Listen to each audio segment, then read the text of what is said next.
Yeah, what's going on, everybody? A little early start today because we have 13 games. You're watching the stochastic.com and MLB deep. This is tough job here. MLB Deeper Dive presented by Sleeper. Man, Sleeper yesterday, Adam. Yesterday, there was a free square on Sleeper Pick'em site, right? It was Caleb Martin over a half a point. Did he not score? He did, but not until very, very late. And he finished with one made field goal. Wow.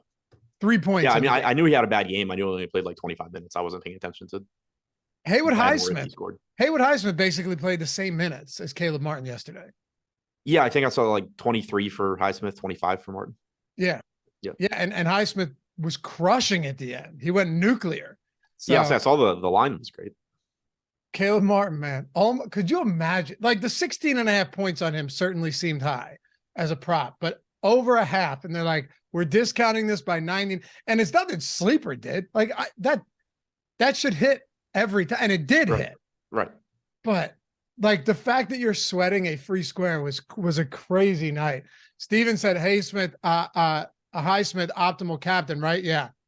Which is I mean, that makes sense. So I ended up last night. I wasn't going to play the slate, and then I decided I would try and build something for it. But I knew I was only going to have like an hour to build what I wanted to build. So I was like, I don't know if I'm going to have enough time. I'll just throw 20 lineups into the $4.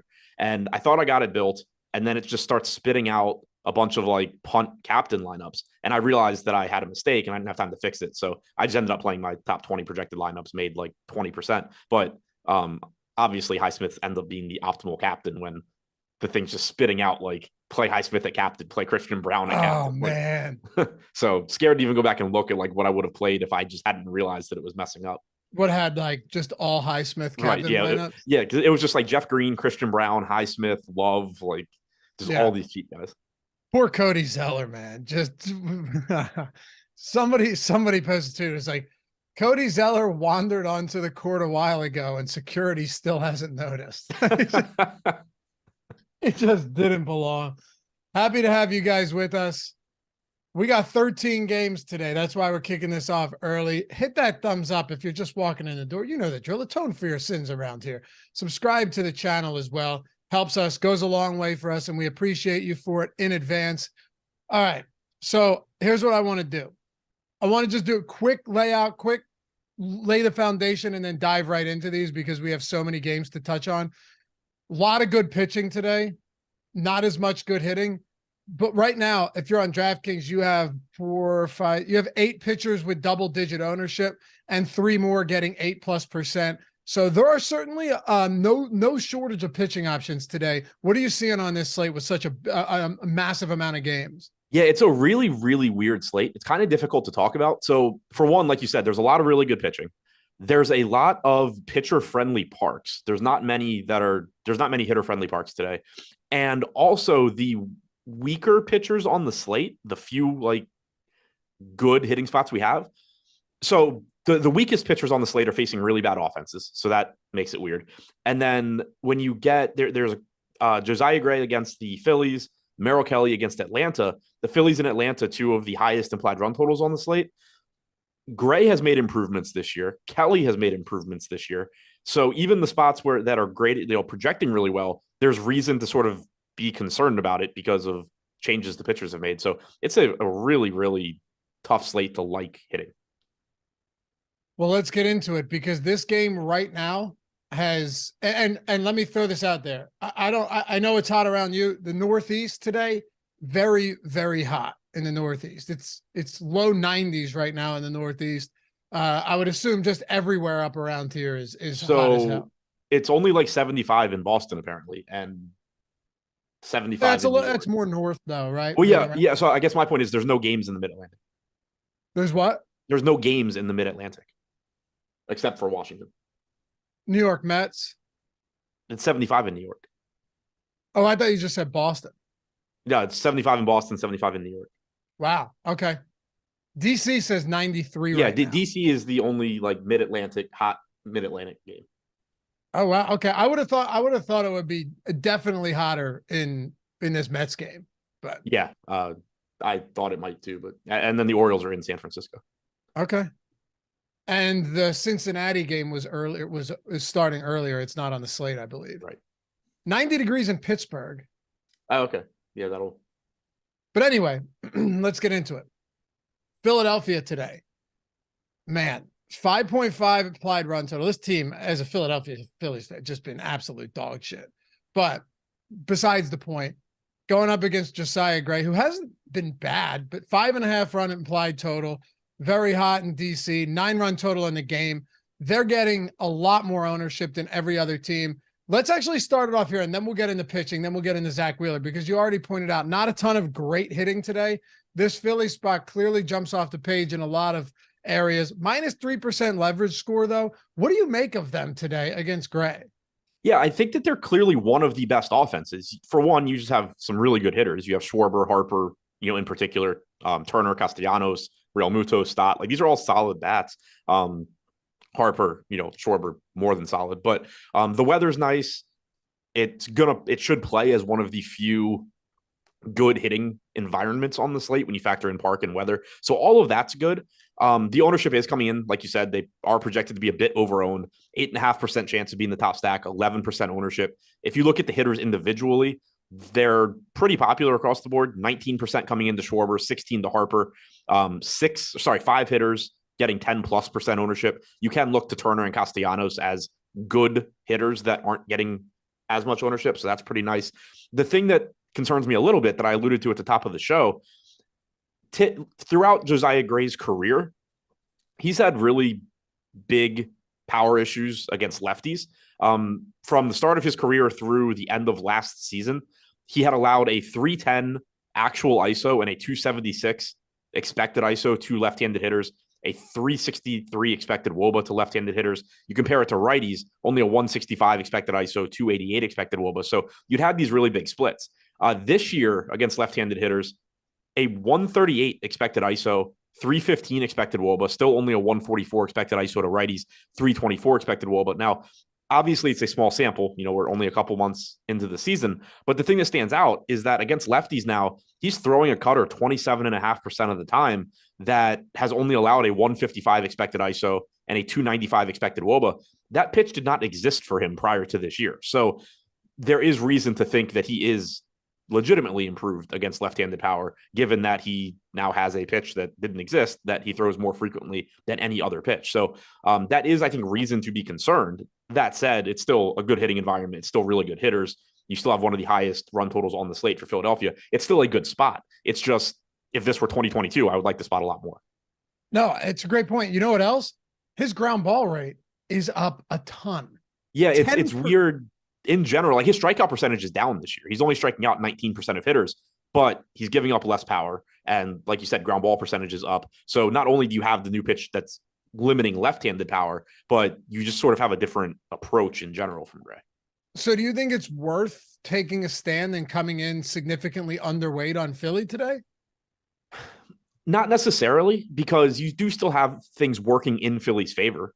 Gray is still one of the weaker pitchers on the slate, just given how many good pitchers we have. You still have the 90+ degree weather in Washington. So you're still going to have the ball carry. You still have very, very good hitters in this lineup. But I just think it's like the ownership combined with the fact that Gray is clearly different than he has been in the past. Like, this is where baseball can get so tough, because any good projection model is still very heavily factoring in what Josiah Gray has done in the past. And he appears to just be a different pitcher now. You can't just completely throw away previous seasons, but if this is just the pitcher Josiah Gray is, it's still a good spot for the Phillies. It's just not as good as it's going to be projected for. On the other side, you've got the Washington Nationals going up against Zach Wheeler. I think it's fair to assume you won't have a lot of Josiah Gray. We don't need to spend time on that. Yeah, I don't think so. I mean, there's so many good pitchers on the slate. Even in the mid-range, there's kind of like whatever you want. Even in the mid-range, which I don't think you're going to need to get to all that often on this slate, there's still popular pitchers that are good. There's low-owned pitchers that are good. Josiah Gray is pretty far down the board. All right. Zach Wheeler on the other side, against righties, just excellent. 260 expected WOBA, sub 100, 0.096 x ISO against righties. Lefties, he's given up a little bit more power, but he's not exactly getting hammered in that respect. 320 expected WOBA against lefties, so opposite-handed bats. And it's a Washington team that has one of the lowest implied totals on the slate. What do you make of this the Nats bats and more specifically Zach Wheeler, who's pulling decent ownership on a heavy pitching slate? Yeah, I really like Wheeler here. The price tag is very fair at 9,200. The matchup isn't bad. It's not a great strikeout matchup, but They it have is the lowest K rate in the league versus righties. Yeah, it's not a good strikeout matchup, but it is a pretty unproductive offense. So, and Wheeler is somebody we know can work deep in the games. Against right-handed pitching this year, against right-handed pitching since the start of last year, Washington's active roster has a 20% K percentage, which is low, 92 WRC plus. So you're kind of just hoping that, Wheeler is still going to get some Ks because he's a 28% strikeout guy on his own. But also, hopefully can work deep into the game. The weather not working in his favor, but still only a 3.8 implied run total for the Nats. So I do like getting to Wheeler, 16% ownership. Yeah, good spot. And I'm not really interested in getting to the Nats. Let's talk about St. Louis and Pittsburgh here. Another hot game, 9.5 run implied total here. Jack Flaherty, Ronzi Contreras. Any interest in pitching in this one today? A little bit in Flaherty if you need to save money. Like I said, when we were talking about Gray, I don't think it's going to be that necessary to pay down for pitching today, but you do have Flaherty coming in at 6,800, 2% ownership, 10% chance of being a top 2 value pitcher. It's fine if you need to pay down. His strikeout stuff this year has been good, 23%. Everything else has been pretty bad. 13.5% walk percentage is really high. 4.6 FIP, 4.63 xFIP. I don't think I'm going to get a lot of Flaherty, but he's at least playable if you have to get to that price range. I'm not interested in getting the Contreras. He's not had good strikeout stuff this year. He's walked too many guys. He does have talent in his arm. Maybe he puts it together. Maybe he doesn't, but this isn't a spot where I'm looking to find out. All right. And there's a lot of other pitching spots Exactly. that we can target on a slate like today. I don't think we need to get heavy into, some of these spots, but St. Louis against Contreras, 5th highest ownership in our top stacks tool. You guys should check these tools out, by the way, if you haven't yet. Half off your first month or first week. One sport, any sport. MLB lineup generator too. It's factoring in everything, right? Like MLB lineup generator is using our projections, using our ownership and all of that stuff. First week is $4.48, less than $4.58. Even if you're playing $1 a day, it's worth taking it for a test drive, nothing to lose. And for those of you that haven't checked the lineup generator out, you're just massive opportunity for under $4.50 to say, all right, you know what? I want to try. I want to let it generate my lineups. I want to be able to, whether I can lock a player, swap players out, set my own stack type, see what the optimal projection is, see what the ownership projection is, how chalky, how contrarian on every single lineup, and give it a test spin. $4.48 for the first week. Or if you wanted all of our tools to maximize everything, half off any package, whether it's weekly, monthly, one sport, all sports, link in the description for all of that. Just so you know what we're referencing here. With the top stacks tool today, St. Louis actually has slight positive leverage here. They also have, I think, the 2nd highest top stack percentage behind only the Phillies, marginally behind the Phillies today. Yeah, I'm not totally sure why they're getting such little ownership compared to the Phillies. But it makes me really like the Cards. We have good hitting weather, like you said. It's not a good hitter's park, but it should play a bit better since it's 90 degrees. Rosie Contreras, like I said a second ago, not striking guys out this year, only a 16.4% K percentage, 10.8% walk percentage. He hasn't given up a ton of power, and his expected power numbers aren't bad either. 173 expected ISO to lefties, only an 8.7% K percentage. He's striking righties out at a much better 23.5% clip, 156 expected ISO. But the thing that's really interesting to me is, like, if this were 2022 and you're comparing Rosie Contreras, the matchup with Rosie Contreras to the matchup with Josiah Gray, you could very easily point to, like, Josiah Gray is much, much more prone to home runs, and that's why the Phillies look better. If we buy into this version of Josiah Gray, it's very similar expected power numbers to Rosie Contreras. It's similar hitting conditions where it's 90 plus degrees.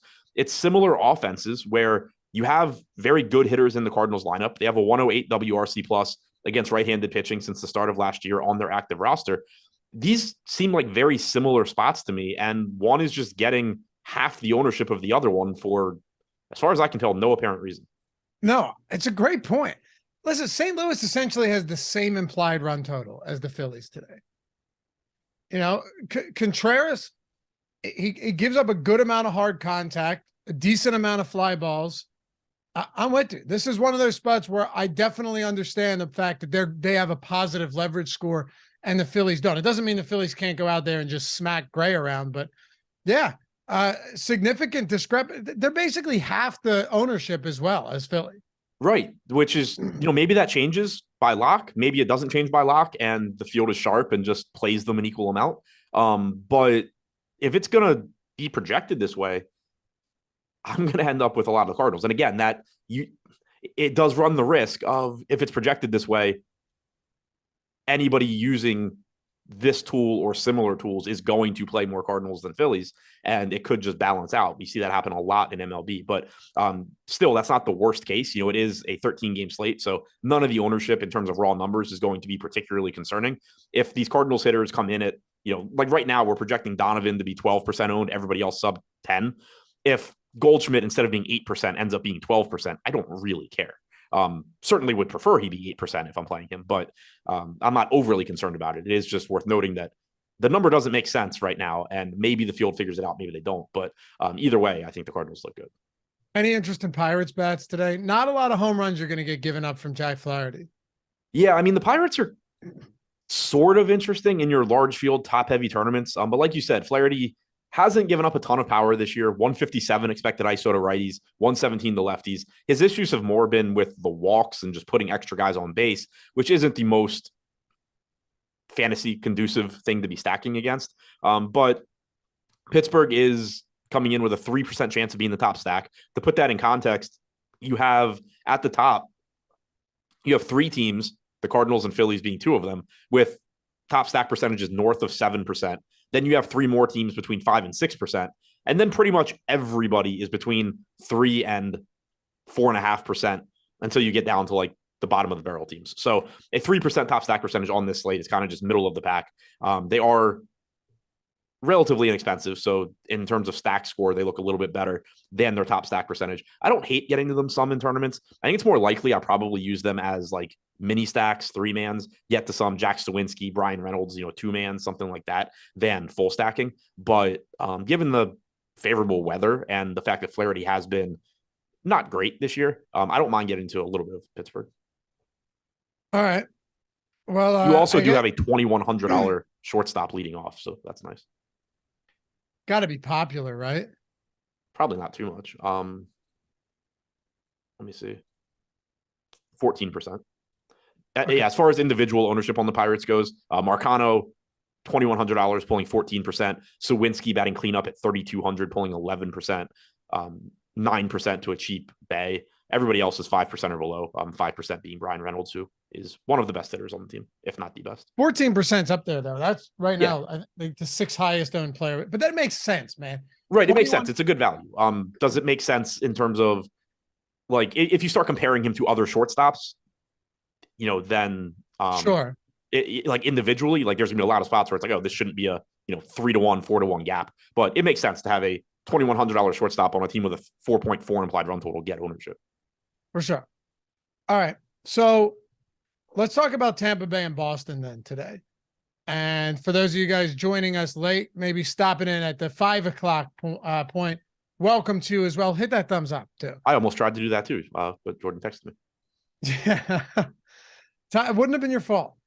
Tyler Glasnow, Garrett Whitlock. So Tyler Glasnow, last start, man, 18% swinging strike rate, 8 Ks. He faced 19 batters? He faced 19 batters and struck out 8 of them. So generally speaking, that's pretty decent. How many pitches did he throw? 83 pitches. All right. That was against the Dodgers too. So, it happens. This isn't exactly, the best strikeout matchup for him today. But I am curious your thoughts on a guy who is not super expensive, for knowing that if, let's say he's got a decent amount of clean innings. Tyler Glasnow goes out there. What do we have him at? 11% ownership right now. Okay. Tyler Glasnow goes out there and pitches clean. we know that the strikeout stuff is absolutely there, and he's 7,900. Yeah. So the first thing to keep in mind here is we do have weather concerns in this game that we're going to have to pay attention to. Okay. But assuming that the weather cooperates, this to me is the most interesting and difficult to deal with spot on the slate, I think, because Glasnow is projecting perfectly fine. We have him at like 15.5 DraftKings points, but he's not projecting that much different than other guys in that price range, whether it's Michael Wacha, whether it's Charlie Morton. It is a tough matchup against the Red Sox. It is a favorable hitter's park. 4.4 implied run total is not nothing. But in terms of talent, Tyler Glasnow is as good as almost any pitcher on this slate, and he's only $7,900. So that price tag does mitigate a good amount of the, but he's facing Boston, or but he's pitching in Fenway risk. The fact he threw 83 pitches last start, and he did get pulled mid-inning too. So, it's possible that he was going to be allowed to throw a little bit more. It shouldn't be shocking if he gets 90 pitches or something here. But the thing with Glasnow, he only made 2 starts last year. He pitched 6 innings last year, 14 starts in 2021, 88 total innings pitched. He struck out 36.2% of hitters with a 2.77 FIP. In 2020, he made 11 starts. He struck out 38.2% of hitters in 2020. You compare him to anybody on this slate. Shohei Ohtani has the highest strikeout percentage this year on the slate at 35%. You go back to the last 2 seasons that Glasnow was relatively healthy, and he had a higher strikeout percentage than that. And the dude is $7,900. I know. The upside is insane. And I don't really know I haven't decided what I'm going to do with it, because I could just manually adjust the projection because it seems a little low for a guy with this strikeout stuff. But at the same time, it is a 4.4 implied run total. It is a good Red Sox offense. You do have the weather concerns. So I'm probably going to just leave it alone, because generally 99% of the time, I'm not going to touch that stuff, because obviously all the data that goes into it is going to be more accurate and better than me just looking at something and saying I want this to be higher or I want this to be lower. But this really has the potential to make you feel really, really dumb if you do not play a $7,900, 11% owned Tyler Glasnow, and he just goes out there for 5-6 innings and does what Tyler Glasnow does. That's the thing too. He could go 5 innings with 10 Ks. Right. I mean, this is a pitcher that, assuming hopefully he stays healthy for the rest of the season, in a month, this guy's going to be $9,500, $10,000, $10,500 every start. Yeah, before he's done for the year. Exactly. Right. You just have to hope that doesn't happen when you start him. Right. This is basically James Paxton. Was just going to say that, and we talked about it earlier last month. This is James Paxton, except you don't have any. Paxton had the drop off in stuff that coincided with the injuries. Glasnow's never had that drop off in stuff. It's simply, can he physically stand on the mound and throw the ball or not?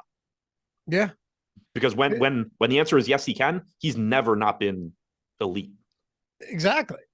Yeah, it's a spot you're going to have to take a stand one way or another, kind of, and just. Especially with weather factored in here. What about the other side of this one? I want to speed this up just a little bit since we're only on game 3. Yeah. On the other side, I'm interested in the Tampa Bats. You do get a nice park shift getting out of Tropicana Field. 5.1 implied run total. Obviously, the weather is less of a concern for Bats, assuming that they get the game in. If they get rain, if there's rain delays, it doesn't matter for the Bats like it does for Glasnow. Obviously, if they postpone the game, then it's all moot. But it looks good for Tampa. They are the 3rd team that is kind of running away in terms of top stack percentage at 7.5%, 8% ownership. They are relatively expensive, so they can be a little bit more difficult to get to, but pitcher pricing today isn't very high, so it's pretty easy, I think, to still make good lineups. 12.5% ownership coming into Siri. Wander Franco getting 11%. Everybody else is sub 10, so I do like the raised bats quite a bit. Garrett Whitlock's not bad, but in the context of this slate, getting to face a pitcher like Whitlock who isn't a stud and in a hitter-friendly park is enough to certainly be very interested in Tampa. All right. Chris Bassett, Justin Verlander, 8.5 run total here. Mets slight favorites at home. I'll toss this one over to you. Justin Verlander right now pulling 8% ownership. Where's Bassett at? He's at 0.5. He's really not getting much whatsoever. Do you like either pitchers tonight, given how many options we have? Not particularly. 8,600 for Verlander is okay, but he hasn't been very good this year. You have to keep that in mind. And it's been 5 starts. So that is somewhat concerning that he's still only struck out 18% of hitters with a 4.65 FIP. You have a tough matchup against Toronto. it is a favorable pitcher's park. But with all the pitching on this slate, I think it's going to be tough to get to too much Verlander.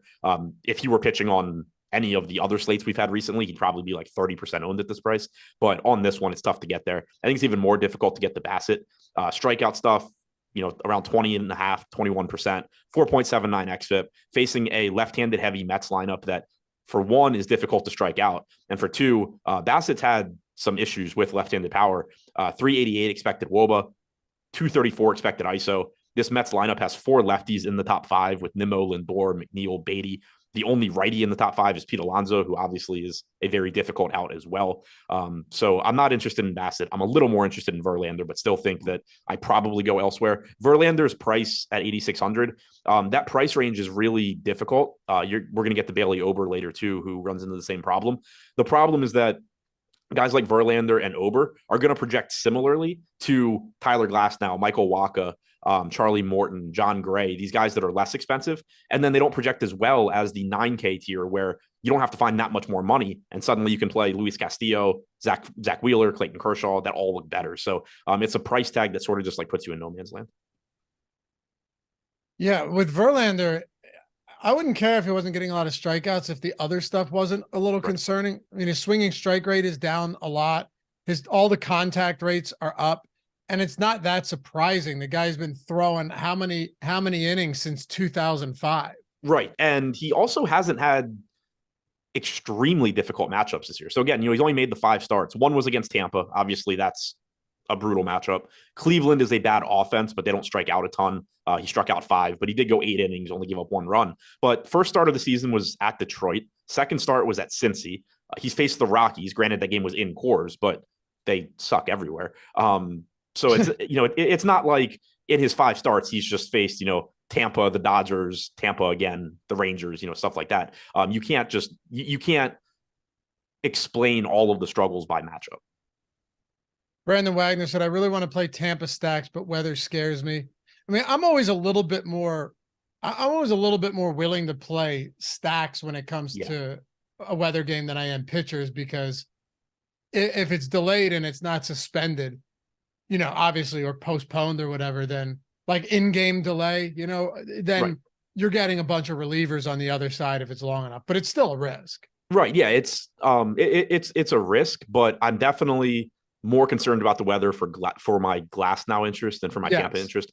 This doesn't look like a game where they're just going to get downpours the entire day or night. It seems like showers. So as long as they start the game, I'm not overly concerned for the bats. I'm still concerned. They won't finish it, especially for when you think about Glasnow too. And actually, I'm kind of talking myself into leaving Glasnow's projection alone, and not just like manually increasing it because I want Glasnow. But you have a pitcher with massive, massive injury risks. I would assume Tampa Bay treats him with kid gloves if this game gets delayed, at all. Yeah, absolutely. Yeah, if it's an hour delay, he ain't coming back. Does he come back after 30 minutes? I don't know. Yeah, it's a good question. All right. Any bats for Toronto or New York? I actually think the Mets are pretty interesting here. I don't love the park. Bassett's okay. But, again, in the context of this slate where you're not going to love most parks, you're not going to love most matchups, I do like the way the Mets set up here. You have good left-handed hitters going up against Bassett at the top of the order. Don't sleep on Francisco Alvarez. He's sitting 9th, but as far as catcher upside goes, he's pretty close to the top of the list. The guy can hit. So 4.5 implied run total is, very solid for this slate. So I'm actually pretty interested in the Mets. Okay. Let's keep it going here. On to game 5 out of 13 today. Some of these won't take quite as long, but Seattle is a road favorite against Texas because Luis Castillo is sick. And then you've got him going up against John Gray today. Where's the ownership coming in on Castillo? Okay, no surprise there. 26%. Did you say somebody was sick? No, he's sick. Like he's good. So I was only half listening, and I was like, "Wait, did he get scratched?" When I said that, I was like, "Yeah, I should probably not use that terminology." He's awesome, man. Okay, I didn't hear my fault. I didn't hear what you let in with, so I wasn't sure like how you were using the word. But I was like, did I miss something? 30% K rate, 5.9% walk rate. Everything. 15.6% swinging strike rate for Castillo this year. No surprise that they're road favorites with him on the mound today. Yeah, he's really, really good. It is a tough matchup, but you do have tough matchups for a lot of the top end pitching. And so that's not, it's not a disqualifier. He's pulling 25% ownership, extremely good pitcher, does get out of Seattle, which isn't ideal, but nearly a 30% strikeout percentage, only walking 6% of hitters, not giving up power, 3.28 xFIP. The matchup, again, scary. The biggest negative, I guess, that I could point to for Castillo is that he is projected for 25% ownership in a price range where you have Zach Wheeler at only 16%. You have Logan Webb at only 14%. I think they should be closer. We actually have Castillo with a lower top two pitcher percentage than either of those two and more ownership. So that's a little concerning, but still 25% raw ownership isn't the end of the world. He is a very, very good pitcher. Certainly want to be getting to some of him. You are okay. What about, so obviously he's got a tougher matchup. No doubt about that. Rangers offense has been pretty solid. What about John Gray going up against this Seattle team then? Yeah, I think John Gray is pretty interesting too. He's definitely in that range where you have Glasnow, Morton, Waka, Gray, between 7,400 and 7,900 on DraftKings as SP2 options. Gray's only pulling 9% ownership. His numbers overall this year are not very good. He's only struck out about 20% of hitters, but he got off to a pretty slow start to the season. And he's had at least 5 strikeouts now in 4 straight games, including 8 against Seattle 4 starts ago. Not that you ever want to be pulling random sample sizes like that and just saying, like, oh, well, over his last 4, he's been good. The reason that I do find it a little bit more interesting and think it makes a little bit better of a case for John Gray is that we have a very long track record of John Gray being a good pitcher throughout his career. He pitched most of his career, he pitched for the Rockies. So he did have Coors Field messing up his numbers a bit, but he's always been a good strikeout pitcher, 24, 25% K guy. The lean on John Gray should be that he's going to just end up being the same guy he's been his whole career, as opposed to being the guy that sucked through his first 4 or 5 starts for Texas. So at this price tag, I do think he's interesting in tournaments. 9% own, no problems with that. The matchup's not great. The Mariners are a solid offense, but since the start of last year, they do have a 23.5% K percentage on their active roster. So I don't mind getting some John Gray here. Hopefully he just continues to pitch like he has been in his most recent outings. Seattle, 4th highest K rate in the league against right-handed pitchers. I mean, they strike out a ton. Yeah. Bottom of the order here. I guess I shouldn't say bottom of the order because Cal Raleigh and Teoscar Hernandez are good, but Mike Ford, Jose Caballero at the bottom of the order, not the most difficult outs either. Yeah, I mean, so there are strikeouts, but it is a dangerous lineup too. Yeah, it's one of those that could go south in a hurry if you get into trouble, even in one inning. Yeah. If John Gray were $9,000 here, I would just pretend he didn't exist. But at 7,600, I'm willing to take some shots. All right. Do you like any bats then against Gray? Not really. This is a game where I think, you can, in your large field lottery tournaments, you can certainly take a shot at either offense just because they're good. The Rangers have a very, very good offense. The Mariners have plenty of upside in their offense, but I doubt that I get to much of either one. All right. Where are we going to next? Let's see here. We got what? I said, I don't know, man. You're the host. I know. That's a rhetorical question. You know that. Colorado, Kansas City, Chase Anderson, Jordan Lyles. All right.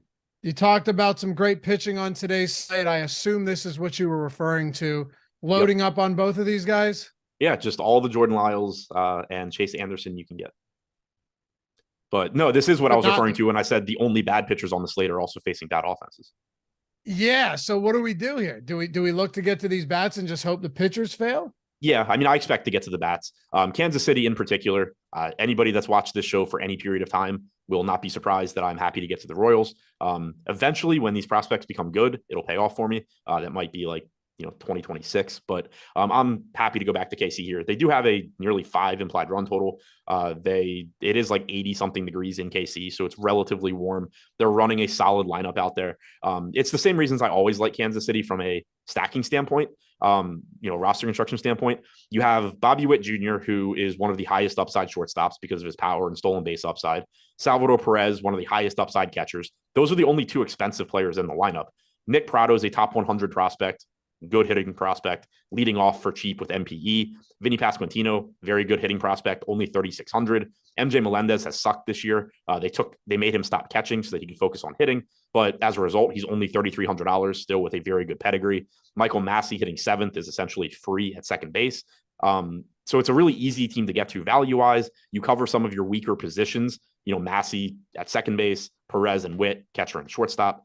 So I really like getting there. On the other side, Jordan Lyles isn't very good, and he's been worse this year than he was last year. The Rockies are also awful. No Chris Bryant. He's on the injured list. They did get Charlie Blackmon back. They do still have a 4.6 implied run total, which is one of the higher implied run totals on the slate. So don't mind getting to them. Do prefer getting to the KC side, though. Lyles gives up a good amount of power. That he does. He's thrown, let's see, how many innings? 61 innings. He's allowed 16 home runs already. Not great. That's a lot, especially when your home park is Kauffman Stadium. Yeah, it's not good. 53% fly ball rate, sub 30% ground balls for Lyles this year. Yeah, it was, and like last year too, like he pitched for Baltimore and he can eat innings, which is, valuable, but he benefited last year. If you looked at his numbers, it was always like, oh, he's getting really lucky against right-handed power. And it was like, oh, well, because he's pitching in Baltimore, his home game's in Baltimore, where you can hit 370-foot fly balls to left field and they're outs. Now you get him, again, in a park that has a massive outfield, so it should benefit his pitching style. But you're also just talking about somebody that's in his mid-30s now. He's never had a huge margin for error, and it's just getting smaller and smaller. So where would you rank these two stacks today compared to the rest of the slate? I think they're both towards the top. We have KC 4th in stack score. We have Colorado 5th. Again, that's being driven in part by value, but 5% chance of being the top stack for Colorado is 5th highest. KC at 4.5% is 8th highest. Like I said, I prefer the KC side, but the Colorado side looks pretty good as well. I think they're two of the better stacks when you factor in matchup and value and just everything. Let's talk about Cleveland, Minnesota. Before we do, we recently partnered with Sleeper, and I got to tell you, I'm very happy we did. I could be completely wrong about this, but I honestly think their dynamic payouts and the way they price all of these picks, all of these props that you're throwing into your cards, I think is going to kind of revolutionize the picks game. Now, Sleeper, I had always been familiar with it because you had fantasy and dynasty and all that stuff, and a great community feel to that, which they actually still have with picks. But now their pick'em format is incredible. First off, if you haven't signed up yet, use the link in the description and in chat. You're getting a first match deposit bonus, 100% up to $100. So you're doubling your bankroll no matter how much money you put in, up to $100. That's the first thing that you should know about and that you should care about, that you're getting something out of this when you sign up.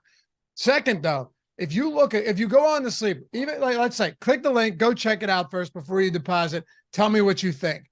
Usually all of these other pick'em sites just have the over and the under on props, and they can't put home run props. They can't put double props out there unless it's like a Jokic triple double where it's even money. You can't do that because there's no juice on either side. At Sleeper, big difference. They implemented and really started dynamic payouts. So now where you take the over, the under on something, the multiplier is higher or lower depending on how much juice would be on either side from a traditional book. If this doesn't make sense to you, just think of it this way. You want to bet a home run play, over or the under. You bet a home run play on, say Bryce Harper, right? Plus 320 to homer. If you were to take that, you couldn't take it anywhere else. But on Sleeper, you take home run, your multiplier goes through the roof on that. So it's not just a 50-50 proposition. No, check it out. Check it out for yourself. I'll stop talking. You check it out. Tell me what you think. It's awesome. So Sleeper, first match deposit bonus, 100% up to $100. Check it out. Link in the description and in chat. They had the free square on Caleb Martin yesterday. My assumption is they're going to be doing a whole lot of these throughout the NBA finals.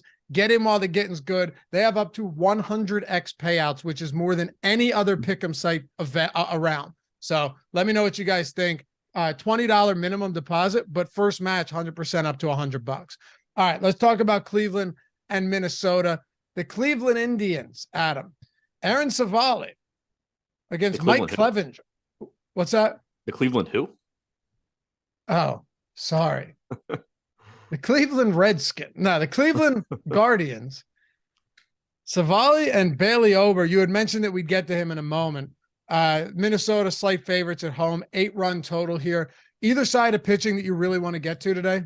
No, it's two decent pitchers, but the price range is just difficult. Like I was saying with Justin Verlander, same thing here with Bailey Ober. He's a solid enough pitcher. It's a good enough matchup against Cleveland. They don't strike out a lot, but they aren't a very good offense overall. 23.7% K percentage for Ober, 4.6 xFIP, 3.24 FIP. So you see a really big gap there in terms of those two metrics. His expected power numbers support the xFIP number more than the low FIP number. 134 actual ISO allowed to righties this year, 252 expected ISO. So he's been pretty lucky there so far. I don't hate the idea of rostering him at 1% owned. 8% chance of being a top 2 pitcher is comparable to Glasnow and Morton, who are both getting like 8 to 10 times the ownership. So I don't hate getting him in tournaments, but what's going to make it difficult is just in most lineups where you would be getting to Ober, I think it's very likely that you can either just drop to whoever your favorite guy is between 7,400 and 7,900 and upgrade something in your lineup, or you can probably just find the like $600 to get the Clayton Kershaw or $800 to get the Wheeler. It's not going to be that difficult. So that's what I think is going to make it tough to get to him. But I do think he's going a bit under-owned here, given his strikeout abilities and the fact, Cleveland does have a 3.8 implied run total. They've been one of the worst offenses against right-handed pitching this year. I don't know who half the people in this lineup are. I mean, I do, but I know they're not very good. It's not a bad spot for Ober. So I don't mind him in tournaments. I just think most lineups are going to look better if you go either a little bit higher at pitcher or a little bit lower. On the other side, Savali is making his first start since April. He did throw 88 pitches in his most recent rehab start, so we shouldn't be concerned about him being too limited here. There are a lot of strikeouts in Minnesota's lineup. They are also missing Carlos Correa and Byron Buxton. So, again, would it be shocking if Savali has a good start? Not at all, but there's just so many good pitchers on this slate that I think it's going to be difficult to really get to him much. All right, well, as far as bats go on either side of this, just pulling up ownership here from a stacking perspective, what do we have? Cleveland at 3%, no leverage whatsoever. Minnesota at 6%. We have negative leverage on Minnesota today, though, minus 2.8. That's a little misleading, though. Royce Lewis is pulling 23% ownership, and Jorge Polanco is next at 6%. Okay, so the stack itself doesn't look great, but it doesn't mean that they are without a viable option in the lineup, is what you're saying. The stack itself is going to be low owned. Royce Lewis is not low owned. Royce Lewis also, I don't think, is going to be actually 23% on a 13-game slate. He's going to be like 12 or 13, but he's still going to by far be the most popular guy from Minnesota. Where are you at on bats for this one? I kind of like it. Obviously, I'd like it more if Correa and Buxton were in. I would like it more if Joey Gallo weren't buried in the lineup. For some reason, Donovan Solano is batting cleanup instead of Joey Gallo. He's 2K, so you have a 2K cleanup hitter there, which is nice. But I do like Jorge Polanco. I like Royce Lewis. I like Alex Kirilloff. I like Kepler, Jeffers, Gallo. Solano's cheap. So 1 through 7, I think, is actually a pretty solid stack at low ownership, again, excluding Royce Lewis. So Savali's not bad. I don't think he's a guy that you typically go out of your way to target. 162 expected ISO to lefties since last year, 139 to righties. He's pretty good, but I do like the overall lack of ownership coming into Minnesota and the overall upside that they offer at very reasonable price tags as well. Jorge Polanco is the most expensive hitter in the lineup on DraftKings at 4,500. Joey Gallo is next at 4K. Everybody else 3,500 or less. All right. So next game, Detroit plus 135 on the money line in Chicago, 9-run total here. Reese Olson, Mike Clevenger. I guess we can get into Reese Olson a little bit here and break this one down. What's the implied run total on the White Sox today? About 4.9. 4.9? Yeah. Okay. So that's up there. Yeah, that's okay. We have it at 5.1. Maybe I need to refresh here. 4.9 top stack probability. Do you like this spot against Olson?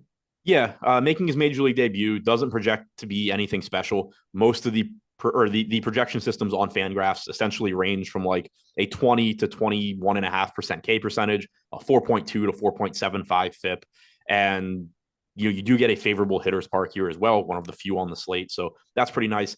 The one negative to the White Sox stacks, I talked about it a bit with Neil this morning. It's not a huge deal. But from a roster construction standpoint, it's kind of an annoying team to stack because when you look at the part of the order that you would most want to get to, you have 3 outfielders and a first baseman. Typically, you're like in a perfect world, you're getting one-offs in the outfield and at first base because that's where like your best one-off hitters are going to be. So if you're just stacking like the middle of the order for the White Sox, say 2 through 6, Benintendi, Robert, Jimenez, all outfielders, Vaughn first base, you're getting, one-offs at catcher, shortstop, third base, which you're just going to find, a weaker pool of players to choose from. So that does kind of suck, but it's still a good spot to get to. And you don't have to go with that stack, obviously. Like you can go Tim Anderson. Let's say you go Anderson, Robert, Jimenez, Moncada, Grandal. That's not the perfect stack, but it's not the ideal White Sox stack, but then you can just play a higher upside one-off than Andrew Benintendi is. You can play a higher upside first baseman than Vaughn is, use Anderson, Moncada, Grandal at those weak positions. So like there are ways to make White Sox stacks that avoid what I just said. But it's just that, the middle of their order is at positions that aren't perfect for stacking. But overall, I think it's a good spot to get to the White Sox. Okay. Do you want to get to some Mike Clevinger here at all? Just given that Detroit is not exactly a power happy offense against righties this year. They have an 84 WRC plus, 118 ISO, and a 23.5% K rate. On a lot of slates, I'd be pretty interested. On this one, it's harder to get there. He's pulling 2% ownership, 5.5% chance of being a top 2 pitcher.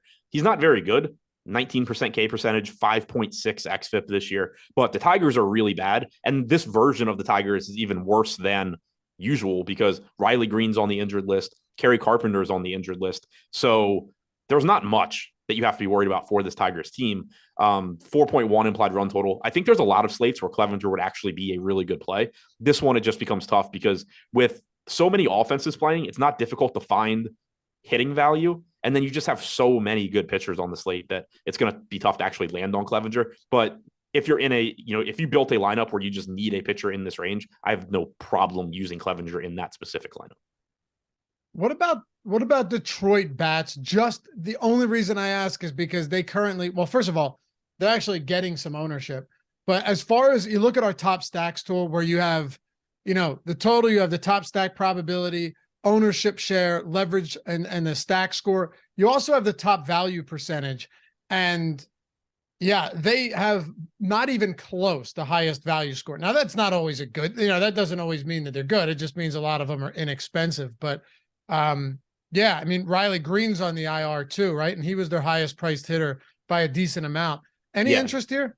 Not too much. The only guys actually pulling significant ownership are Akil Baddoo at 2,500 and Zach McKinstry at 4K. McKinstry's been hitting the hell out of the ball. I don't know how long that lasts, but he's been very good. Third base outfield probably leading off. Baddoo most likely hitting second at 2,500. I do think Baddoo's a pretty good value play. The reason that I don't think I get to too much Detroit, even though they are one of the best value stacks, is just that you probably aren't going to need them. In terms of top stack percentage, they are coming in at like 3%. But in terms of top value percentage, they're at 19%. They're the only team on the slate that has a double-digit top value percentage, and they're pushing 20%. So that's really driving them up in stack score to where they're third behind the Cardinals and Phillies. But it's just like, what are you doing with that salary? Because it would be one thing if, we had a 12K Ohtani and Valdez, and then that 9K tier of pitchers was like 10-5 across the board. But when you have that Kershaw, Castillo, Wheeler tier, Webb tier, between 9 and 10K, there's just not going to be that much of a difference in the lineups you can build between going to a dirt cheap Tigers team or going to like a cheap Minnesota team or, any number of other teams where you can just get a bunch of like 3,500 to 4K guys. All right. We got 5 games to go. Almost at 100 thumbs up, over 500 people watching with us. Not bad for MLB. It is funny. You mentioned it yesterday. Someone asked, why are we doing 2 NBA shows, Adam, and not an MLB show for the late slate? And you said very simple, like, people got to watch. People got to watch. Yeah. Got to tune in. I wish that we got as many NBA viewers so I could stop talking about the NBA. MLB viewers, you mean? Yeah. Yeah. I'm saying I wish we got as many. As the NBA. Yeah. We had 1,500 watching yesterday for a 1-game showdown slate. Granted, it's the finals. We got 13 games on a Friday night. Tell everybody about it, man. We'll do MLB shows for the fucking 10 p.m. games. We can get people to hang out and watch. I mean, I personally won't do them, but I'm sure somebody I'll volunteer somebody at the company to do it. Yeah, exactly. We used to for a while, actually. It's 7 p.m. for Eric. That'll work.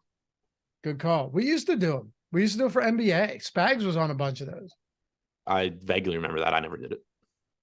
Yeah, and it was named something that sounded like a 1980s porno. Oh, I remember that name. Yeah. Remember? Yeah. Like the late night swap and sweat. Yeah, I think that's what Jordan said. I think it was something like that. Yeah. Anyway, Angels, Houston. All right, let's get into this one. A lot to talk about here. Just two fantastic pitchers on the bump on both sides. Shohei Ohtani towing the rubber today for the Angels. Framber Valdez for the Houston Astros. I mean, look, both of these guys have very high top two probabilities in the top pitchers tool.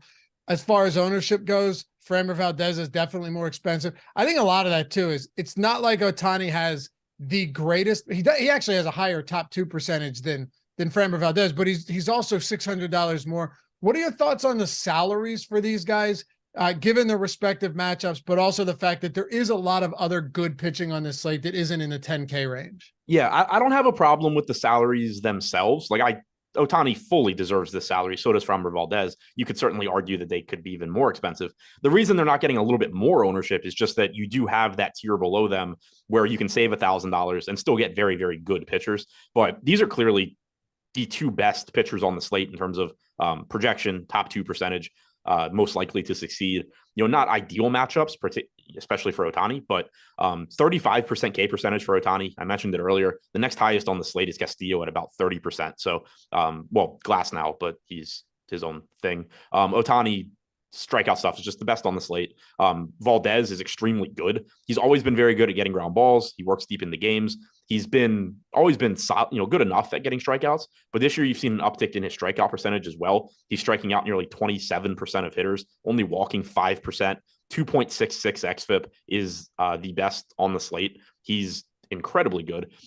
You get plenty of strikeouts in the Angels lineup. Obviously, you have to deal with two of the best hitters in baseball with Trout and Ohtani, but happy to get to either of these guys. At the same time, I wouldn't blow up your stacks to force them in. If you have a team where you'd really like to get to Valdez Ohtani, but it would mean getting rid of, a key hitter or, sacrificing your one-offs, I'm perfectly fine just going down to that next year. Okay. Between Valdez and Ohtani, do you have a preferred option given that they're the two highest arms on the slate? Yeah, I mean, slight lean for Valdez, little bit better matchup and also a little bit cheaper. One thing that has changed since this morning is that the ownership has become closer.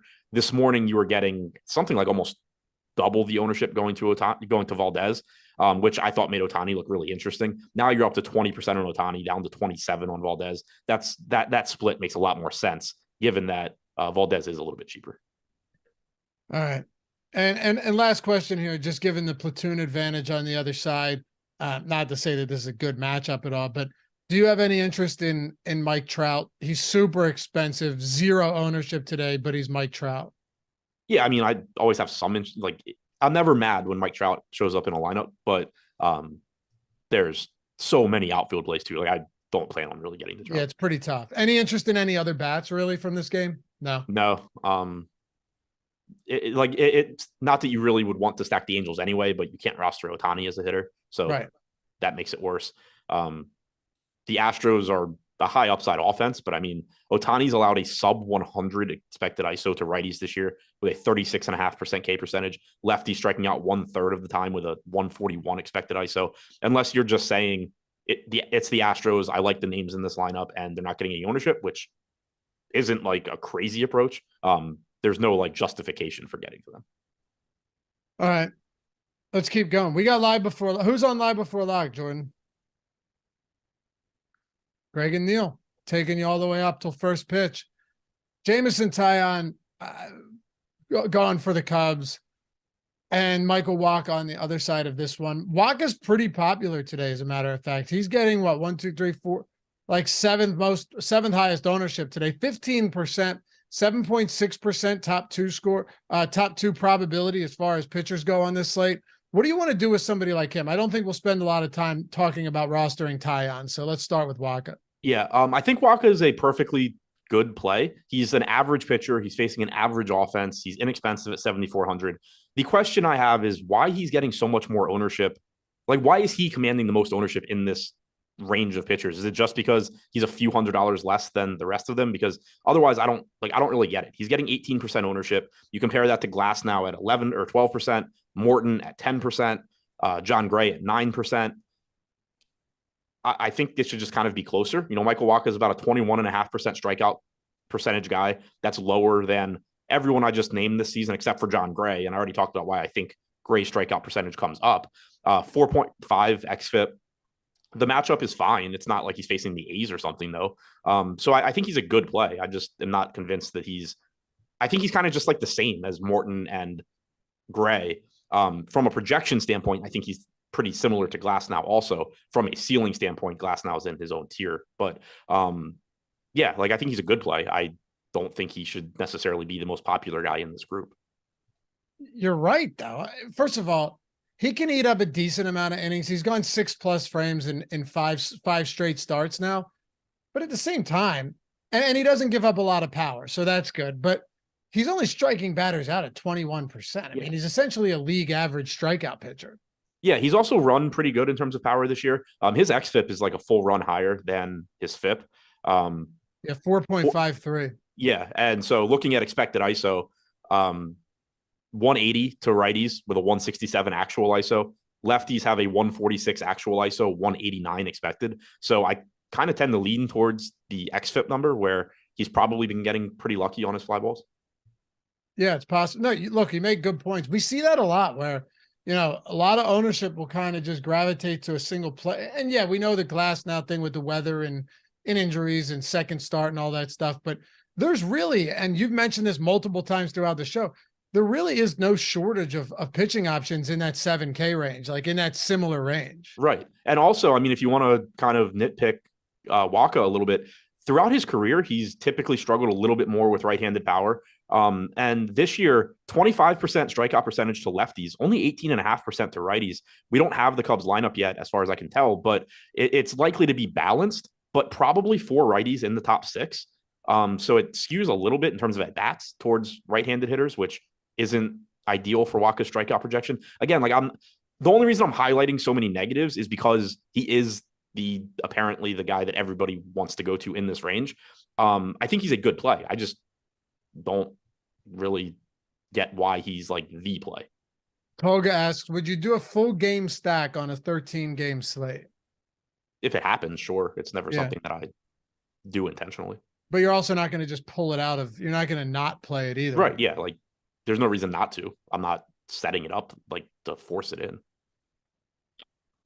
Any bats, any other bats, any other spots we want to get to in Chicago, San Diego before we get these final 3 games out of the way?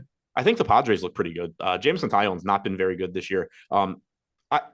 I think Jameson Taillon is underpriced at 5,400. That's a crazy price tag, but on this slate, I don't think it really matters. I just don't need Jameson Taillon. But I am interested in the Padres bats. He hasn't been very good. He's always had bigger issues with lefties than righties.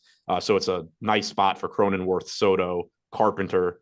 Odor's cheap. But obviously you're not shying away from Tatis and Bogarts either. 4.8 implied run total. I do like the spot for the Padres. All right.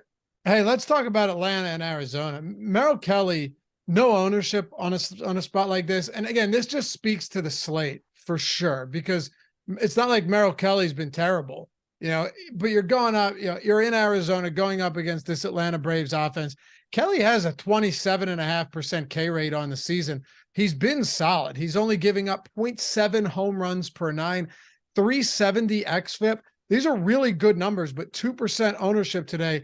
A lot of that just unless you think I'm wrong here, has to do with the fact that he's 8,700, but he's also going up against Atlanta, and there's so many other top tier pitchers. Yeah, I mean, it's a scary matchup, 4.5 implied run total, and he's in that price range that I've already said I think is tough to get to. You can pay $300 more and get Clayton Kershaw. You can save, $1,300 and get Michael Wacha, who, again, everybody appears to like today. So that makes it tough. But this was one of the spots I was alluding to at the top of the show where Atlanta projects as one of the better offenses. Now, their implied run total has dropped by, I think, nearly a half run since this morning when I said I had no idea why it was so high. Obviously, Vegas tuning into the strategy show. But what was it at earlier? It was like 4.9, I think, when Neil and I did the strategy show. Really? Yeah. And I said, like, I couldn't explain it. Even in my article today, it was like, look, I'm going to always side with Vegas over what I think, but I cannot like put into words why the Braves project so well here. And it has come also down. Siding with Vegas in the morning is different than siding with Vegas right before first pitch. Right. But I mean, also like my whole process is very, very projections data based. Oh, no, I get it. I'm just saying you'll see stuff move throughout. Oh, yeah. Yeah. There are times where it's just an inefficient line. Right. Yeah. And so like it does make me feel good that it came down. Like the Braves having a 4.5 implied run total here, I can fully explain by just saying the Braves have a lot of really good hitters. 4.9 to 5 was just like, there's nothing about the matchup with Merrill Kelly that I think is good. So they are still fourth in top stack percentage. They are still a good stack to get to. Obviously, especially the top of this order is very, very good. One thing that sucks from a stacking standpoint is that Sean Murphy is hitting fourth, great catching option. Travis d'Arnaud is hitting fifth, also a catcher. So you cannot stack 1 through 5. You can't stack 4 and 5 together. That makes the stack as a whole, a little bit less appealing. But also Merrill Kelly's always been pretty good at limiting production, limiting power. He's gotten really good at getting strikeouts now too. 27% K percentage to righties this year, 28% to lefties. Lefties, he started throwing his changeup more. He's throwing it about 34% of the time this season. It has an 18% swinging strike percentage. Last year, he threw it about 27% of the time with a 13 to 14% swinging strike percentage. So you can point to a reason he's been so much better against lefties. Righties, he's striking out at a 27% clip. Last year was 24.5%. He looks good. I think he's very difficult to roster on this slate. And I still don't mind getting to the Atlanta bats, but Kelly's a good pitcher. Yeah, he's certainly a good pitcher, and he's having a phenomenal season. So I think it's pretty tough to get there. What about Morton? Yeah, I mean, I don't love the matchup for Morton, but Geraldo Perdomo is leading off for the Diamondbacks. That is wild. Okay, so I don't love the matchup for Morton. I do like that Perdomo is leading off for Morton, but 7,800 just mitigates a lot of the concern. 24.5% strikeout percentage, 3.98 xFIP. He's just still a good pitcher at a very fair price point. He's getting less ownership than Waka, as I mentioned. He's getting a little bit less than Glass now at 10%. So I think, Charlie Morton certainly a solid SP2 option here. Okay. Any other bats worth talking about? I mean, the Diamondbacks have a good offense. If you want to stack them, I think that's fine. It's kind of the same thing as the Atlanta stacks. You're just playing off of the amount of talent that Arizona has. All right. Who's normally their leadoff hitter? I'm blanking on. Pevin Smith is out. For who are you? Oh, okay. Were you talking about Arizona, you said? Yeah. Smith is out. New York Yankees, LA Dodgers. Then we round this out with Baltimore and the San Francisco Giants. By the way, speaking of Vegas, if you guys haven't tried our Bet Pro tool out yet, I think you are going to love it. Whether you're in a legal betting state or you're just rocking all of these pick'em sites and racking up the money that way. Maybe you're watching Josh Engelman's videos on the Odd Shopper channel each day. He was on a tear until he started to get boastful. Went on a little bad run, but then came back up, and he's been crushing lately. But the Bet Pro tool, the Pick'em Pro tool, Bet Pro, I'll give you a rundown real quick.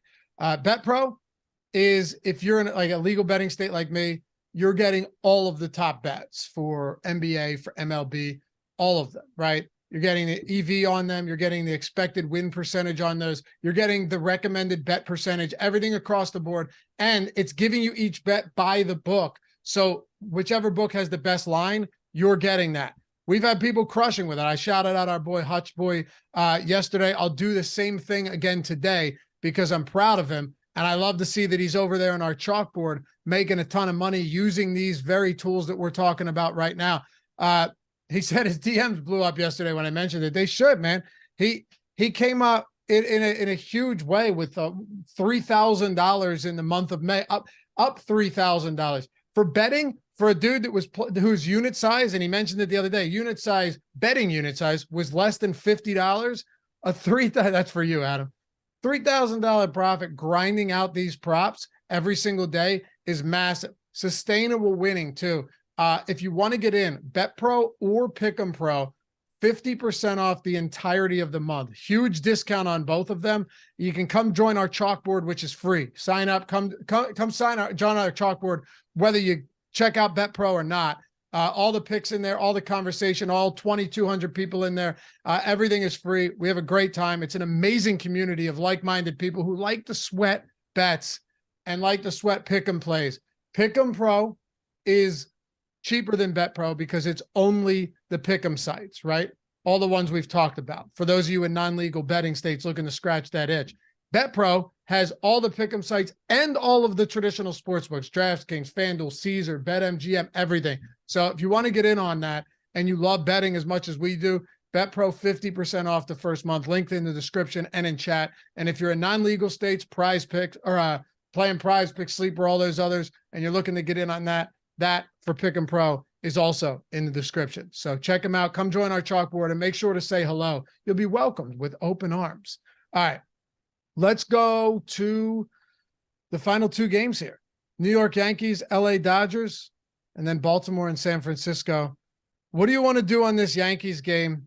Talking about Luis Severino and Clayton Kershaw today, another strong pitching matchup. Yeah, strong pitching matchup. Kershaw projected to be the second highest owned pitcher behind Framber Valdez. It's clearly a dangerous matchup with the Yankees. You're expecting to get Giancarlo Stanton and Josh Donaldson back as well. So this lineup just got a lot deeper, a lot better, but still, favorable pitcher's park, like 60 degrees in LA, 3.7 implied run total for the Yankees. And Kershaw may not be as good as he used to be, but he is still really, really, really good. 29.5% K percentage, 3.1 xFIP. I think he's a really good play. I will, I guess, give the same speech I did about Michael Wacha. I don't know why Kershaw is twice as popular as Webb. I don't know why he's nearly twice as popular as Wheeler. Same thing I said about Castillo. I think all of these guys should be very similarly owned. Like we basically have 75-ish, 80% ownership coming into those four pitchers. It would make a lot more sense to me if they were all like 18 to 20% than having two of them be like 13 to 15 and two of them be 25. But outside of, the minor ownership argument, Kershaw looks really, really good. Severino, I never really want pitchers against the Dodgers. I do think he's like at no ownership, he's kind of interesting just because, if you're going to get 17% ownership going to Wacha and you're going to get double digits coming to Gray and Glasnow and Morton, Severino's got really good stuff. 4.3 implied run total for the Dodgers is relatively low by Dodgers standards. I don't hate the idea in large field tournaments, but probably won't get to him much. Kershaw, I think, is the priority. All right. Both bats, I'm looking at our top stack tool right now, and there's just not a whole lot going on with either of these teams. 0.8 ownership on the stack for the New York Yankees, 1.3 for the Dodgers. And even if you're saying, okay, well, maybe these are some good leverage spots, we have it at 1.1 and 0.6% leverage respectively on the Yankees and Dodgers. Yeah, there's not a lot to say about the hitting here. It's pretty straightforward.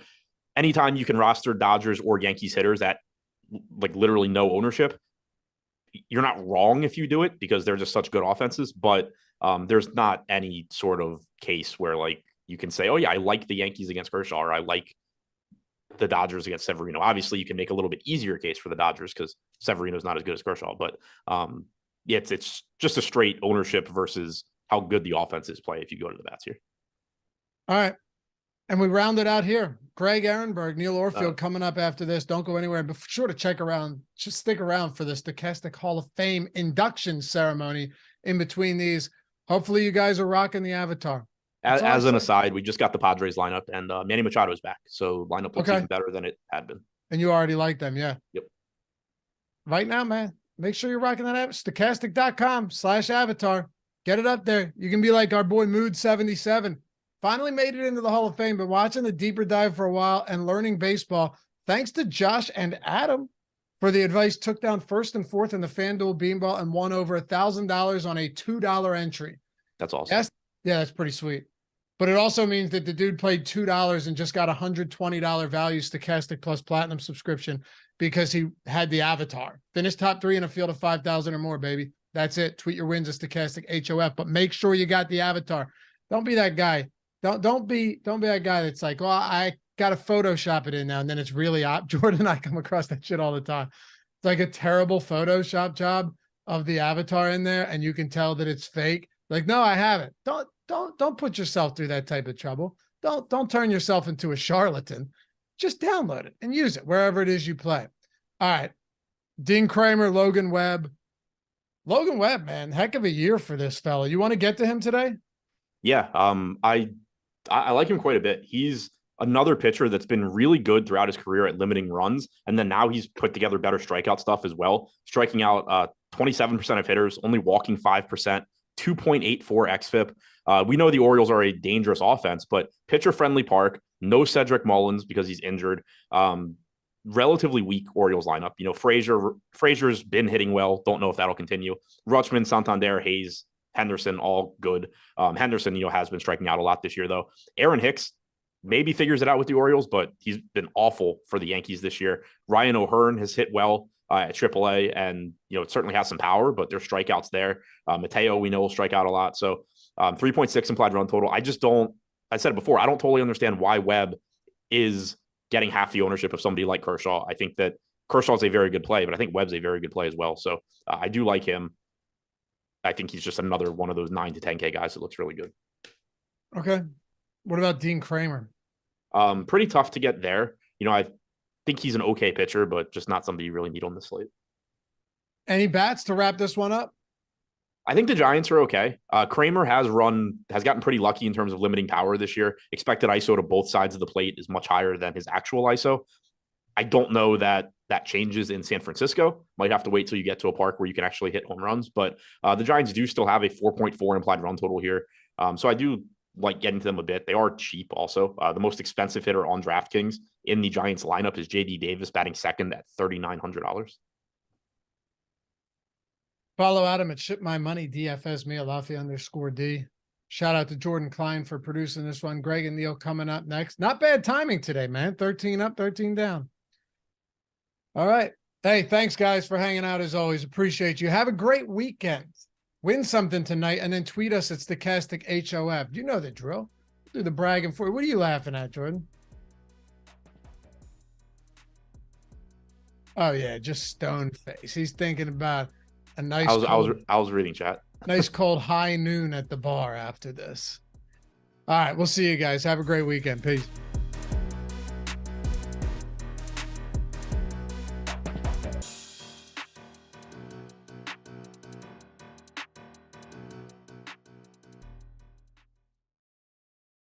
Yo, it's that time of week again. Yeah, here we go. Inducting new fine people into the Stochastic Hall of Fame and dishing out this week a ton of free Stochastic Plus memberships, $120 value. All you got to do to get up here on the board, greatest day of your life, get inducted, get the free month of Stochastic Plus Platinum, is download the stochastic.com avatar. At stochastic.com/avatar. Use it wherever it is you play and tweet your wins at Stochastic HOF. You finish top 3 in a field of 5,000 or more, and boom, you're in. Just have to have a Twitter account and play DFS with the avatar. Get the free month, get inducted. We got a lot of great ones today, so let's dive into it. First one, our own Josh Engelman. Don't worry, Steve Buzzard. I'll take it from here. 50K. Saturday over the weekend, our boy took down 50K in the relay throw, and it was a blowout. Not even close. Shout out to Josh. You'll be seeing more of him and myself all over the shows going forward. Tyler McKeever, another trip to the Hall of Fame. Thanks, guys. $500 in the MLB Beanball. And Zemanuel chopped to 24 others, including Awesemo DFS for the win on FanDuel. Turned 60 in the roughly 1,200. All right. Yeah. Oh, and of course, shout out to the best DFS content in the industry. Thanks, Emmanuel. Appreciate you. And Sean, how about Sean? Enjoyed chopping with Alex, chopping a lot lately. Alex in the $6 last night, been running hot in showdowns lately. Shout out to the Stochastic crew for the best content and tools in the game. And Brett comes up next. Just a very simple at Stochastic HOF, man. A few words, $3,000 in the jab step. And how about Crash Money? He's been up here a bunch lately. Turned 80 in the 600 with first place in the pinch hit and third in the wiffle ball, thanks to the whole Stochastic crew for great tools, and to EMAC and Terry McBride for a great show today, and News God for great customer service, getting me going on baseball. Guys, just going out to everybody. A lot of love for everyone here. Jay, hey team, won this on the 511 slate. All lineup generator. Yeah, love to see that one. One entry, third out of almost 11,000, $2 in the 750. Using the MLB lineup generator, as you guys know, 50% off for your first week, less than $4.50 for the lineup generator for your first week. And we got Justin. Sometimes you don't hit for weeks. Sometimes all the projections, stars align. Nice 3-day MLB showdown heater. Couldn't do it without Stochastic. Yeah, dude. Awesome heater right there. Looks like you're back in the black, my friend. Jorn, woke up to a bink. Thanks for the advice, fellas. $500 in the MLB pinch hit on a $25 entry. And Matthew Bellman, back-to-backs from Bellman. MLB contributor here at Stochastic. Dude's just been absolutely raking. Yay baseball, 100K, 60K. Now, of course, guy's playing a decent amount in these entries, but he can because he wins a lot. Just like FanDuel has been decent as he shouts out Player Q DFS, our own Neil Orfield. Another $100,000 win. The screenshots from Matthew have been absolutely insane lately. Dave Oliver, you guys are the best, and thank you for your great advice and tools. First out of 1360, first turns that into $2,000. And Adam, this one's odd. Stochastic has daddy feeling real sexy after turning 25 cents into 500 last night. Go Hawks. And then he adds Eric Lindquist here, which is suspect, but we continue. And Tyler, again, third time this month in the top 5 for Tyler. Donkey, weird slate, but nice ROI in the $95,000 entry nickel contest. Stochastic tools rule the world. That they do, my friend. Congratulations. And Colby, please excuse my Twitter skills, but top 3, field of 5K or more, barely making both, $2 into $250. Always been a fan of the great YouTube information and would love to try out the tools. Well, you got it, fella. They are yours for the next month. And finally, Clay Miller. This is the result I sought. Thanks to Stochastic and my Premium Plus FC subscription takedown. $1 brought 50, first to 356. Yes, thanks to the tools. Appreciate you guys hanging out with us. We've got it right here for you. All you got to do, download the Stochastic profile picture at stochastic.com/avatar. Tweet your wins at Stochastic HOF. Get that free month, Stochastic Plus Platinum, and get inducted or welcome back into the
What is going on, everybody? It is Friday, almost time for the weekend. But before we get there, a little MLB Live before lock. As you guys come in, like the video, subscribe to the YouTube channel. It is myself and Neil Orfield, formerly known as the Flannel God, but a little too hot for flannel this time of year. I don't know what the temperature's like near you, Neil, but it is a good 90-something degrees here in New Jersey. I'm sweating my balls off. What's going on with you? I look forward to like late August when you're still describing me as Neil Orfield, formerly known as the Flannel God. And it's been like 5 months since I've worn a flannel and everybody's like, what the fuck are you even talking about, Greg?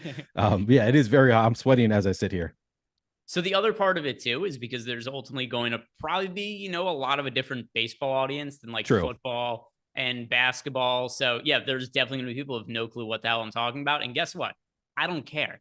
I don't care if they don't care what I don't care if they don't know what I'm talking about. We're going to stick with it. You're the flannel god. You're the world's #1 XFL fan. And we're sticking to our guns, Neil, because that is what you are. Well, we're also going to make sure that we tell you guys about those that were sponsored by Sleeper today.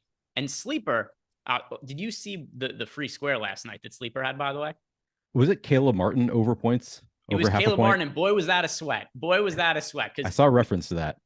Yeah, so we did we had it as the sponsor last night. We're going through, it's like, it's a free square. It ended up winning. So ultimately, no harm done there. I wish it had not. If I'm being honest, it would have been a lot funnier. I was sweating some bullets last night because I was like, oh boy, people are gonna give me all kinds of shit for telling them that you got the free square of all free squares with Caleb Martin last night. And he ended up coming through. He hit one shot in the second half. It was a 3. If I'm not mistaken, it was the only bucket he hit. And it was towards the end of the third quarter. So like he really, really made it a sweat. But yeah, Sleeper, they've been offering a lot of these free squares, which is all the more reason to sign up there. In addition to the fact that when you do sign up, you're going to get up to a $100 bonus on your first deposit using the link that we have below. And they have payouts up to 100x on some of their player prop cards that you could play over there. So they got everything for baseball: home runs, stolen bases, triples, anything you could think of. They've got it over there for Sleeper, and you get up to a 100x payout. And that's just on their different cards. But like I said, you sign up using the link we have below, up to a $100 bonus on your first deposit. And big slate today, Neil, 13 games. But do you remember, how did last night's slate go for you if you played it? I did not play last night. So I had softball last night. I played a little bit of NBA. I skipped the 3-game night slate for MLB. I skipped it. So it was fairly shitty slates for baseball yesterday. There was a 4-game early slate, a 3-game night slate. Chris Sale was one of the most popular players on the entire slate. He immediately got hurt in that game. So that was something that already, like, we're doing the show for basketball last night. I see people tilting that Chris Sale ended up getting hurt. So yeah, ended up being an absolutely miserable baseball slate. Not today though, where we have 13 games to choose from.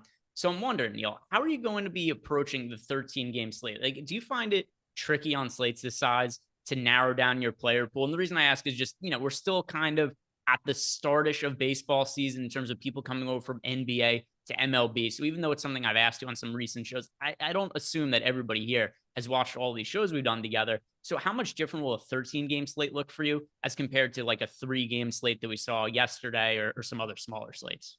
Yeah, I mean, on a 13-game slate, I just think you can count on it. It's more predictable that there's going to be some teams that are going to put up double-digit runs. So I'm full stacking generally on a 13-game slate.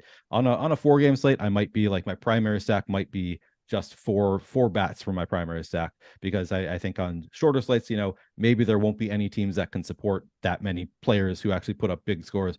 On a 13-game slate, I'm full stacking here. I'm expecting that there's going to be probably at least a couple teams that put up double-digit runs. You're going to need one of those teams.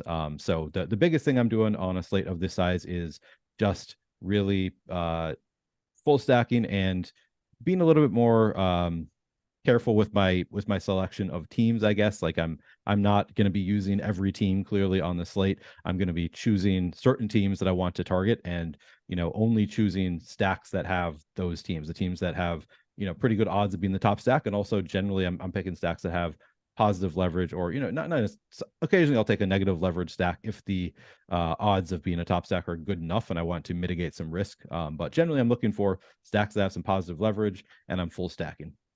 One thing that I really like about this 13-game slate that we don't always see, we've got teams we could highlight that are under-owned in the top stacks tool. So we're going to hit on that in a little bit, because, very frequently, like you and I did the big slate on Wednesday, and we're going through, it's like the ownership all looks about fair here when we had it the other day. That's not the case today. We've got some spots that really stand out that I'm looking forward to talking about. And also, this is really important to address. Guitar Z-Man 247 says that he had you in his softball fantasy league. You went 3 for 4, he says, with 2 home runs. Is there any truth to that? There is zero truth to that. Unfortunately, I did go 2 for 4. So I've continued every single softball game this season. I've got 2 hits. I went 2 for 4. They were both singles. I've scored a lot of runs this year. So I'd say that's my biggest attribute on the softball team. We did get the win. We got the win playing against a bunch of old guys, which as the pitcher, I love it and I hate it, because I don't feel like my life is in danger when I play against a team of 55-year-olds. But they also all want to walk. None of them would like to swing the bat. So it's it's frustrating as the pitcher to just know I have to throw strikes or they're just going to walk it every time. I think something else that's going to be on the mind of a lot of the audience here. Well, Jordan put in part of this. He wanted to know what hat you wear, but I want to know in general, what is your attire? Because I imagine you wear like hiking boots and jeans to play softball. I have running shoes. I the same Okay. same shoes that I catches wear me on off the guard. treadmill, which is actually I think I'm one of like 2 people on the team who does not wear like cleats, like baseball cleats. I just wear my running shoes. I wear, some basketball shorts and a V-neck and a hat. I don't actually know what hat I was wearing. Might have been wearing this one last night. I'm not 100. I don't totally remember. Nice. So yeah, exactly. So you go out, you play sports in your hat. I'm sure you sweat a shit ton and then never clean it, and it smells like absolute asshole. 100%. Yeah. There we Sometimes it go. has like the dust from the diamond on there. Yeah. Yeah, he's gonna show up to the show one day and he's gonna still have the dust on his hat from the day before, the infield dirt, because Neil's a hustler. He goes out, he dives, he makes the hard plays. Got Right. some super chats that have come in. So if you guys have any of those questions, throw those in. If you're in our Discord channel, one of the perks of being a Stochastic Plus Platinum member, you get into our Discord, you have the ability to ask us questions. We can answer any of those over the course of the show. But Ace of Spade is here. But you know what that means, Neil? He's asking us about DK tiers. I actually like how we've been doing this lately. I've got lineups run for DK tiers, which I have started running every day just because I anticipate this question from Ace of Spade. But our friend Josh Engelman, who also does content on the channel, he's been running sims for DK tiers and he's been posting them on Twitter. Why don't you pull that up, Neil? Yep. And let's compare what I got to in the sims, in the tiers lineups I built versus what Josh got to in the simulations he did. And then we'll try to, put together some of the best options and some of the stacking options, because we would like to discuss that as well when it comes to the tiers. But Did you ever pay back Ace of Spades for the super chat that we owed him from the Sorare show? No, So and we do I was still going owe to you say that one. also. Ace of Spade, we owe you a super chat because he came into a show that was sponsored by Sorare. We just talked about Sorare and he wanted us to talk about DK tiers, which I'm not allowed to do on that show. So my apologies. But Ace of Spade, we owe you a super chat. We owe you one. Is there a way we could do that, Jordan? Can we give somebody a super chat? Well, no, but every day we come in here and he already has a super chat waiting for us. You can't refund his super chat.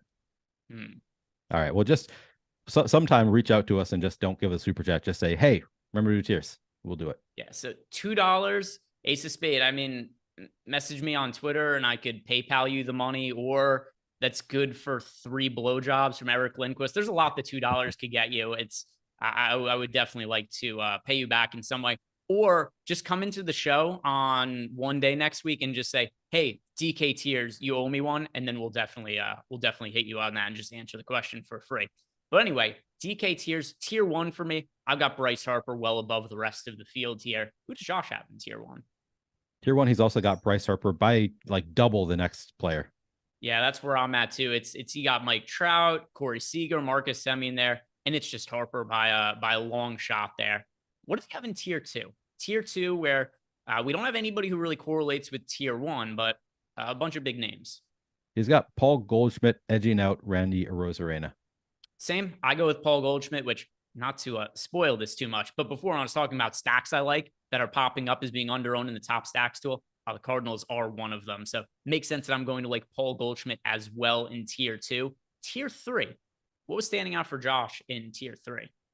Bobby Witt Jr. Just edging out Jose Ramirez. Yeah, so for me, I got to Pete Alonso the most in tier 3. One thing that we're seeing so far, by the way, not a whole lot of ways to stack in tiers, at least so far. We'll see what happens as we get through more of these tiers. But tier 3, I ended up with Pete Alonso the most there. Tier 4, here's where we finally get some stacking options. Nolan Arenado. I like Nolan Arenado as a nice little correlation piece with Paul Goldschmidt in tier 2. But what did Josh have popping up in tier 4? I mean, he's got another correlation, which is Salvador Perez going with Bobby Witt is his number 1, edging out Trey Turner.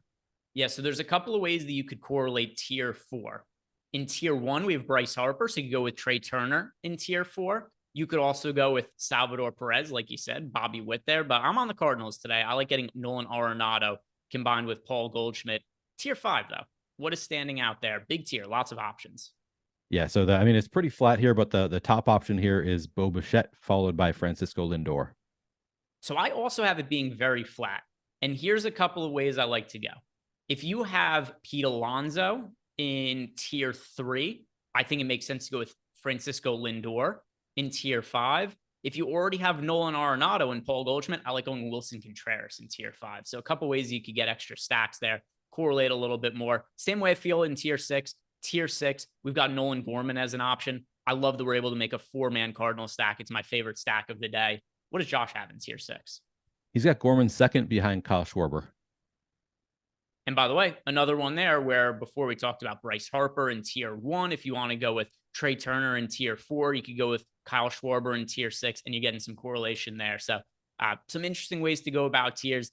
Like I've said here, it's not quite as straightforward as NBA. I think you kind of want to balance who are the top projected options with the most upside, also with how it could correlate and stack with some of the other options there. But Ace of Spade, thank you for the super chat, and we owe you one. The Maharishi says, I'm getting real tired of the lack of flannel on these shows. I feel you, the Maharishi. I think that Neil should have to suffer on these shows for our marginal entertainment. As if we even give a shit. Like, it doesn't really benefit us in any way, but I like to see my friends a little uncomfortable. So You just want me to sweat a little. Yeah. But anyway, so here's a few dollars to throw at Neil's cooling bill so we could wear it in comfort. That's good. All right. Thank you. What temperature do you usually have your house set at? So we have 3 rooms in the upstairs. We have our bedroom, which we keep very cold, 64 at night. My wife's 64. office, when we sleep. So during the day, we turn it up a little bit. My wife's office also has an air conditioning unit. I don't have an air conditioning unit in my office for various. I forget actually the reason I don't have one, but it's probably 70, 74 in here. I did have one at one point, but I think it shit the bed, and then I was just like, fuck it. It's not that hot in here usually. So I think that was probably my laziness is probably the reason. So, I mean, for me, I keep it at 69, which not for like any sort of reason other than that's just what I think is the ideal indoor temperature, at least to me. You know, what's funny you say that though. I also don't have air conditioning in my office, but for no good reason other than I paid a bunch of money to have air conditioning put in my house. My house is very old and I had everything redone. So my house was built in like 1870.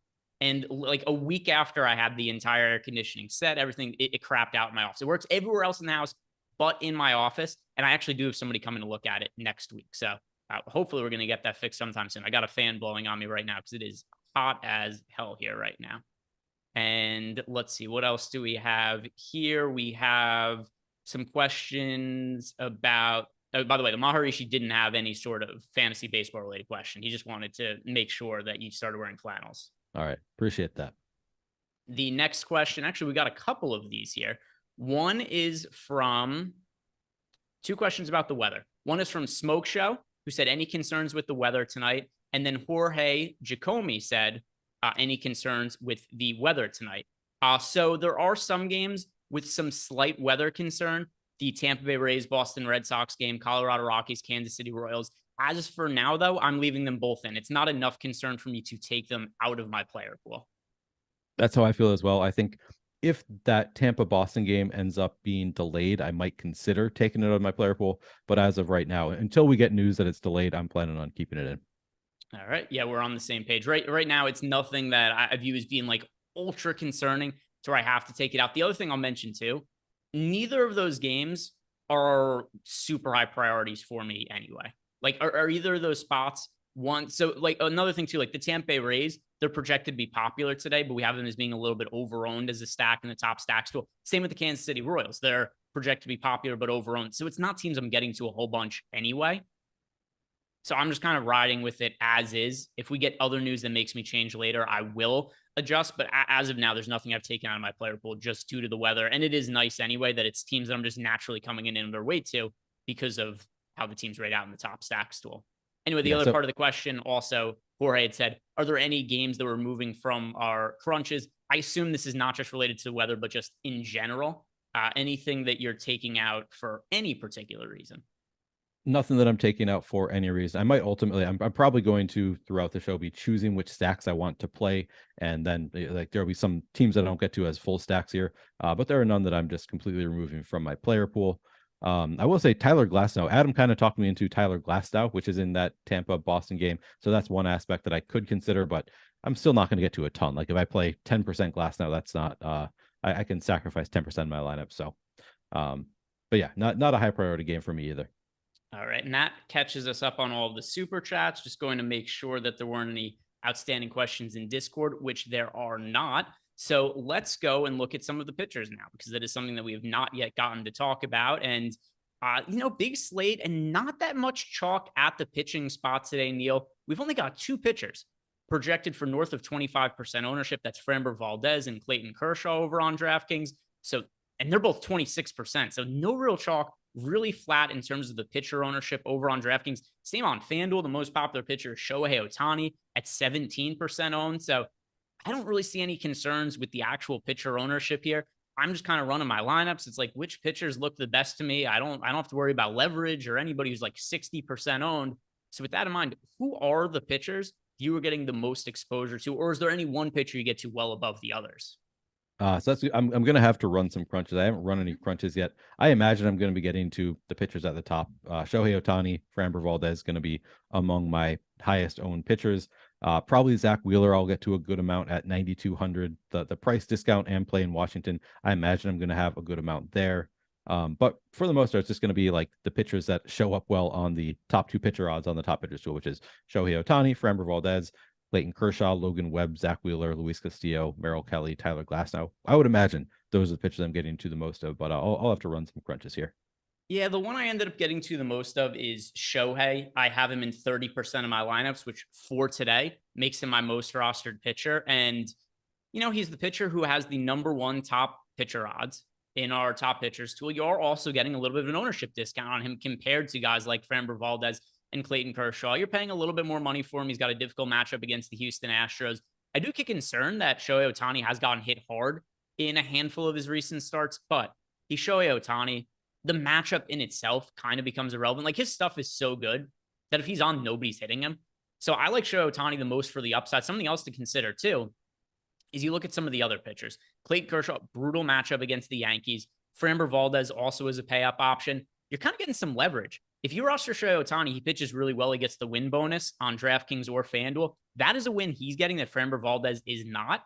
It's not something we talk about a ton when it comes to leverage, but there's definitely some fantasy points to be picked up there on the field if you're playing a lineup with Shohei Ohtani over Framber Valdez. So I'm on Ohtani the most as a pay-up option. It doesn't mean I have an issue with Framber Valdez. Don't have an issue with Clayton Kershaw. I do think if you're looking at cash games, I think you're probably considering between Castillo, Framber Valdez, and Clayton Kershaw for the little bit of salary savings of what the ownership is. But for tournament purposes, I'm spending a few extra bucks, getting up to Shohei Ohtani for the lesser ownership. And he's Ohtani. There's always going to be upside there.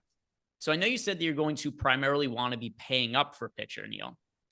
But if you were looking in the mid-range, are there any mid-range pitchers that stand out to you? And then we'll start talking about the cheapies. All right, let me run a crunch real quick here just to see what I would get. I switched to dark mode today. It was brought up on the show this morning. Flex brought up, I think it was Flex brought up that there is dark mode, and Adam and I found it, and now I'm using it, and it's kind of throwing me off. Like, I'm like, where is the button? Because I'm used to different colors here. But yeah, it doesn't take much to throw you off, does it? It doesn't take much. I'm totally flustered here. Let's see here. It's like, I don't know. It used to be blue, and now it's a darker blue. I don't know how to what is going on. This doesn't make any sense. All right. Tyler Glasnow, I'm getting to 10% as expected. I'm getting to, like, looking at the pitchers that I got. I just ran a crunch of 100 lineups. I'm getting the pitchers that I'm expecting. Getting to Tyler Glasnow is one of the cheaper pitchers. Getting a 4% Michael Wacha. I assume Clevenger is cheap. I'm getting 1% there. So yeah, for the most part, I am just getting to a lot of these high-end pitchers, all of the pitchers that I kind of expected with, Glasnow, Morton, some of the cheaper pitchers that I'm getting to, Wacha, and then I am getting to one share of Mike Clevenger. Yeah, I'm getting to a good amount of Clevenger as well. I actually have him in my single entry lineup. He's really cheap. I love the matchup he has against the Detroit Tigers. So I like getting to Clevenger. He's not really a mid-range pitcher. He's fairly cheap. I'm really surprised, given the matchup that Clevenger has, that he's only projected for 3% ownership. The Detroit Tigers have been one of the worst offense in baseball against right-handed pitching for... I can't remember the last time they had a decent... I was trying to go back in my head and figure out, when's the last time the Tigers had a decent offense? I don't remember. It was forever ago. They've been terrible. In all of the Miguel Cabrera years, did they not have a good... They did at times, but Miggy in his prime, and we're going back 12 years ago or something like that. And the catcher, yeah, it was a while ago. Yeah, it was a very, very long time ago. So let's pull up some of the numbers, Mike Clevenger, because I know that he's not having the greatest season in the world, but consider the matchup. He's going up against the Detroit Tigers. And, maybe a lot of people also are kind of looking at the Tigers and saying like, hey, close to a 500 team. Well, a couple of reasons they're close to 500. Number one, their entire division sucks. If you look at that, no, not true. That's false. Not true. There's one very good team. Yeah, they're like 2 games over 500, which makes them like prohibitively the best team in the division. But now they have Royce Lewis, who is like a superstar in the making. So they're good now. They have Royce Lewis, and everybody else on the team is hurt right now. Yeah, true. If you went to Underdog MLB yesterday, there was a point in the game where you would have seen consecutive tweets. Byron Buxton leaves game with injury. Carlos Correa leaves game with injury. And then there was one other one yesterday, like all within 10 minutes of each other. They had the entire middle of the order leave the game with an injury. I agree with you, though. It's a middle of the order where there is talent. I like Royce Lewis, but everybody's always kind of getting hurt. They're the best team in the division. I bet them to win the division before the year, but the division still is kind of trash. Anyway, Mike Clevenger, though. The results have not been great this year. 4.56 ERA, 4.69 expected ERA, but the velocity is up quite a bit from last year, 93.5 miles per hour to 94.3. And the other thing that's most important here is that even he himself, even if he's just kind of average, he's in a positive matchup. He's at home and he's against, like I said, it's a good matchup. And he's so cheap that he just opens up a lot in terms of salary savings. And he's only 3% on. You're getting a very, very low ownership on Mike Clevenger. So very easy to get overweight to the field on him when he's only projected for 3% ownership. I think one other pitcher you mentioned there was Tyler Glasnow. And I know that you had said that he was somebody who we had Adam singing the praise of this morning when he did the strategy show. Glasnow only project for 1% ownership. He's working his way back from a series of injuries here. And by the way, he contributed his injury to, or at least he blamed it on, the sticky substance rules of baseball, if you remember that. So a couple of years ago, if you remember, midway through the season, baseball made a change where pitchers weren't allowed to use the sticky substances anymore. According to Tyler Glasnow, because of that, he had to change all of his mechanics midway through the year, and he thinks that's what led to him tearing his UCL. Is there any truth to it? Is he just making an excuse? Who's to say? But anyway, he's looked really good in his rehab starts. He's looked good so far in terms of velocity and his stuff so far at the big leagues. You got a tough matchup from against the Boston Red Sox, but what is it that stands out about him when he's only projected for 1% ownership? Yeah, I mean, I think Adam was making the case that he's just too talented for the $7,900 price tag was essentially what it comes down to. It seems like he is ramped up to go, like he can pitch a full game, or I mean, he can pitch. He's not limited in terms of pitch count. He is only 7,900. He's just too cheap for his talent level. And he has a good strikeout rate, I think was basically the argument that Adam made. To be honest, I don't remember the argument as well as I could, because I don't really listen to Adam generally in the morning show. I'm too busy producing, and it's a lot of work to produce those shows, Greg. People don't realize. I can understand. He probably bores you sometimes. And he's just kind of boring. Yeah, exactly. So I wasn't listening that closely, but I did catch up. I got that little bit of, okay, he likes Glasnow better than the field does. Maybe I should think about playing him, because I do, even though I don't listen to, I do think Adam's a pretty sharp DFS player. If it makes you feel better, I guarantee he's not listening to you either. Oh, I'm 100%. I know that. I guarantee that he's not listening to anything you say. I think I say his name like 25 times in the course of a show, because I just need to let him know that I'm talking to him. Yeah, or else he doesn't know. He'll just sit there. He'll go get a cup of coffee. He'll do something else. So yeah, it's good to keep him on alert there. By the way, I was just talking about how injured the Twins are. 30 seconds after I said that, Joey Gallo scratched from the lineup tonight. Oh God.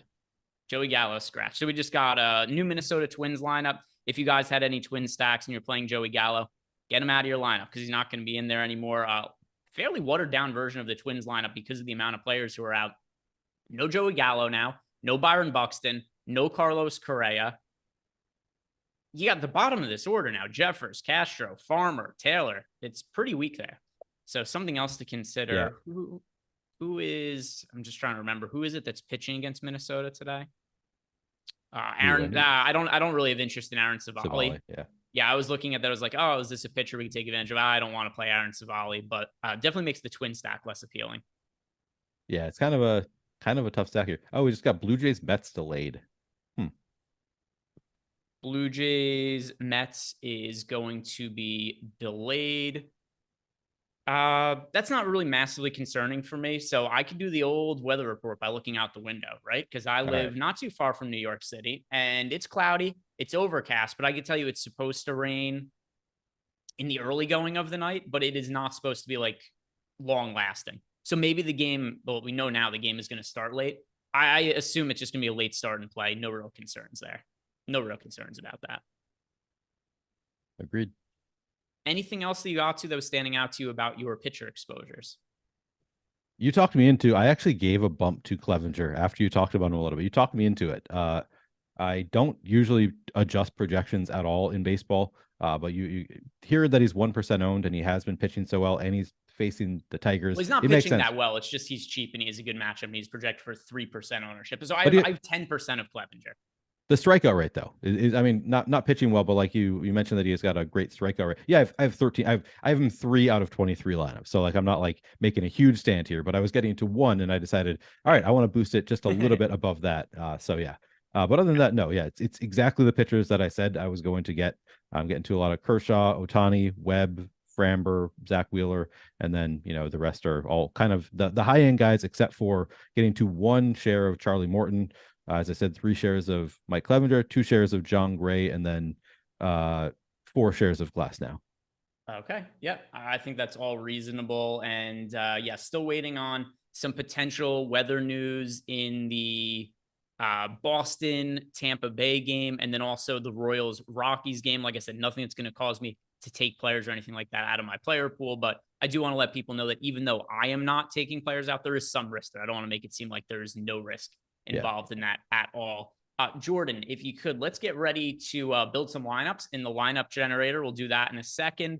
I just want to make sure that I answer all of the questions we have here, starting with just one here from DraftKings. This is DraftKings in our Discord channel. He wants to know favorite single entry stack on DraftKings. I can tell you the lineup I'm playing in single entry, and it's the team I have the most exposure to. It's the St. Louis Cardinals. So I think the Cardinals are a really good team to get to today. They are one of the more under-owned teams you'll see on a 13-game slate. It's rare you're going to see a team that has like 6% ownership, 6% ownership as a stack, and then nearly 10% top stack odds. So St. Louis Cardinals on the road against Roundsy Contreras. Contreras is a decent prospect. He has good stuff, but he's also really high variance. He's been really inconsistent. So there's a couple of pitchers like that that are interesting today. Josiah Gray, Roundsy Contreras, pitchers that are really inconsistent that have upside, but are also going up against good offenses. So we talked about the Cardinals and how much we like them in tiers, but I also just wanted to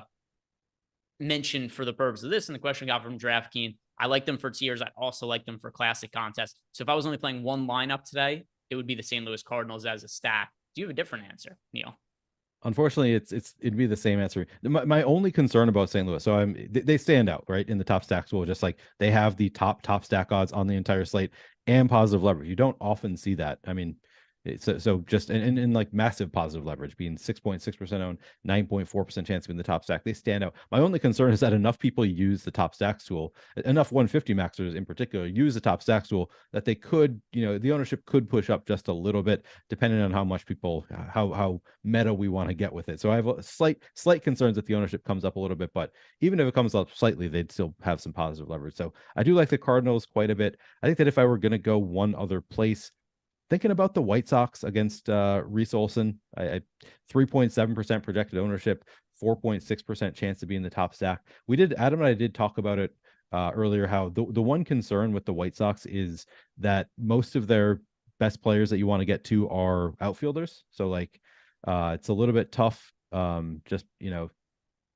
It's tough when 3 of the spots that you want to take up are going to be in the outfield with Luis Robert, Eloy Jimenez, and Andrew Benintendi. But I still think I'm willing to get there. Do we have is Luis Robert in the lineup? I didn't get to any shares of Robert. Let's see. We have the starting lineup. Yes, he's batting third. I wasn't getting any, but I do think that they're an interesting stack at least. And I think even outside of the outfield, I like Tim Anderson leading off in Detroit. Yoan Moncada makes some sense. So Andrew Vaughn is 3,700. So I think I like it. The White Sox would be my number 2 after St. Louis there. All right, let's go ahead and look at the MLB lineup generator. Mr. Klein, if you could be so kind, let's pull this up on screen. If you guys want access to the MLB lineup generator, by the way, this is the newest tool that we have. It's stochastic. And it's also the easiest to use. If you guys are new to baseball and you've been trying to figure out how to dip your toes in the water of baseball, or just want to know the simplest way to build lineups, the MLB lineup generator. You click a couple buttons, it's going to build lineups for you. And is it cheap? You're damn right it's cheap. You sign up using the link we have below, you get access to it for less than $5. So you can select the different stack types here: 5-3, 5X, 4-4. We'll just do all stack types for the purposes of this. And let's do chalky lineups since it's a 13-game slate, Jordan. I'm interested to see what ends up coming up in the chalky lineups.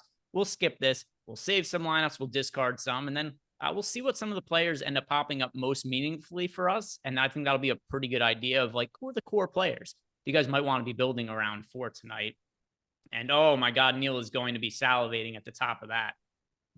Right at the top of the board. Who is it's that? Beautiful. 64% Royce Lewis. That's about how much you should have of Royce Lewis, I'd say. I mean, before he really takes off and proves himself to be the best player in the league, you got to get him early on. And I mean, if it was not for, I think he's torn his ACL twice. If it was not for that, which as we talk about the injury riddled Minnesota Twins, if it was not for that, who knows? He might be an all-star already at this point in his career. But looking through some of these players, and the number one thing I see here, the team that's coming up most often is the Philadelphia Phillies, which probably shouldn't be surprising because we did select chalky stacks. And guess who the most popular stack of the day is? The Philadelphia Phillies. Talk about their upside going up against Josiah Gray. They're projected to be a little bit overowned today, but not massively problematic. 10.5% ownership as a stack, 9% top stack odds. So I don't mind getting to the Phillies, and maybe not quite as much as the field, but still a team to get to. If you're building out a bunch of lineups and had, like 7-8% of the Phillies, would still make them one of your more rostered stacks in a large set of lineups. So Phillies, like any of them, you see Kyle Schwarber, Bryce Harper, JT Realmuto, Cody Clemens, Bryson Stott, Nick Hess. Almost all of the top hitters that we got exposure to are from the Phillies. And then our most rostered pitchers there, Framber Valdez and Shohei Ohtani. So there's one way that the lineups are differentiated a little bit. Some of Ohtani instead of Clayton Kershaw. Anything else you're noticing here looking at these lineups? Yeah, I mean, you've kind of.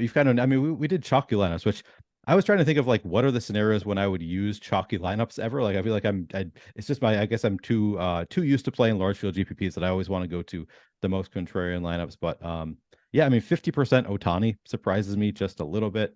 64% Framber. I guess that's what you're going to get when you do chalky lineups. You're just going to get the highest of the high end in terms of pitching, but nothing really else other than just we're getting to, very high ownership on some players. Like on a 13-game slate, to be getting that many players, getting 40% plus in your lineup set is a lot, but I guess that's to be expected when you choose chalky lineups. Yeah.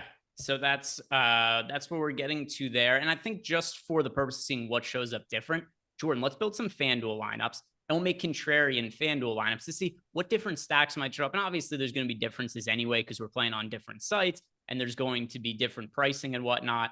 But I just want to see what kind of different stacks might show up on FanDuel when we build out some contrarian lineups. Yeah, so let's go contrarian here. Skip.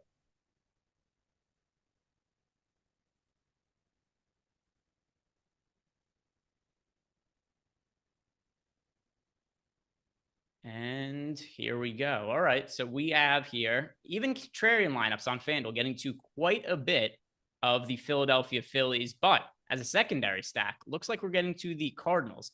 Paul Goldschmidt popping up. Looks like that's Brendan Donovan there. Jordan Walker, who's the flat min price on FanDuel. If you remember at the beginning of the year, there was a lot of hype about Jordan Walker. People were all excited about Jordan Walker, one of the top hitting prospects in baseball, getting called up. And what happened?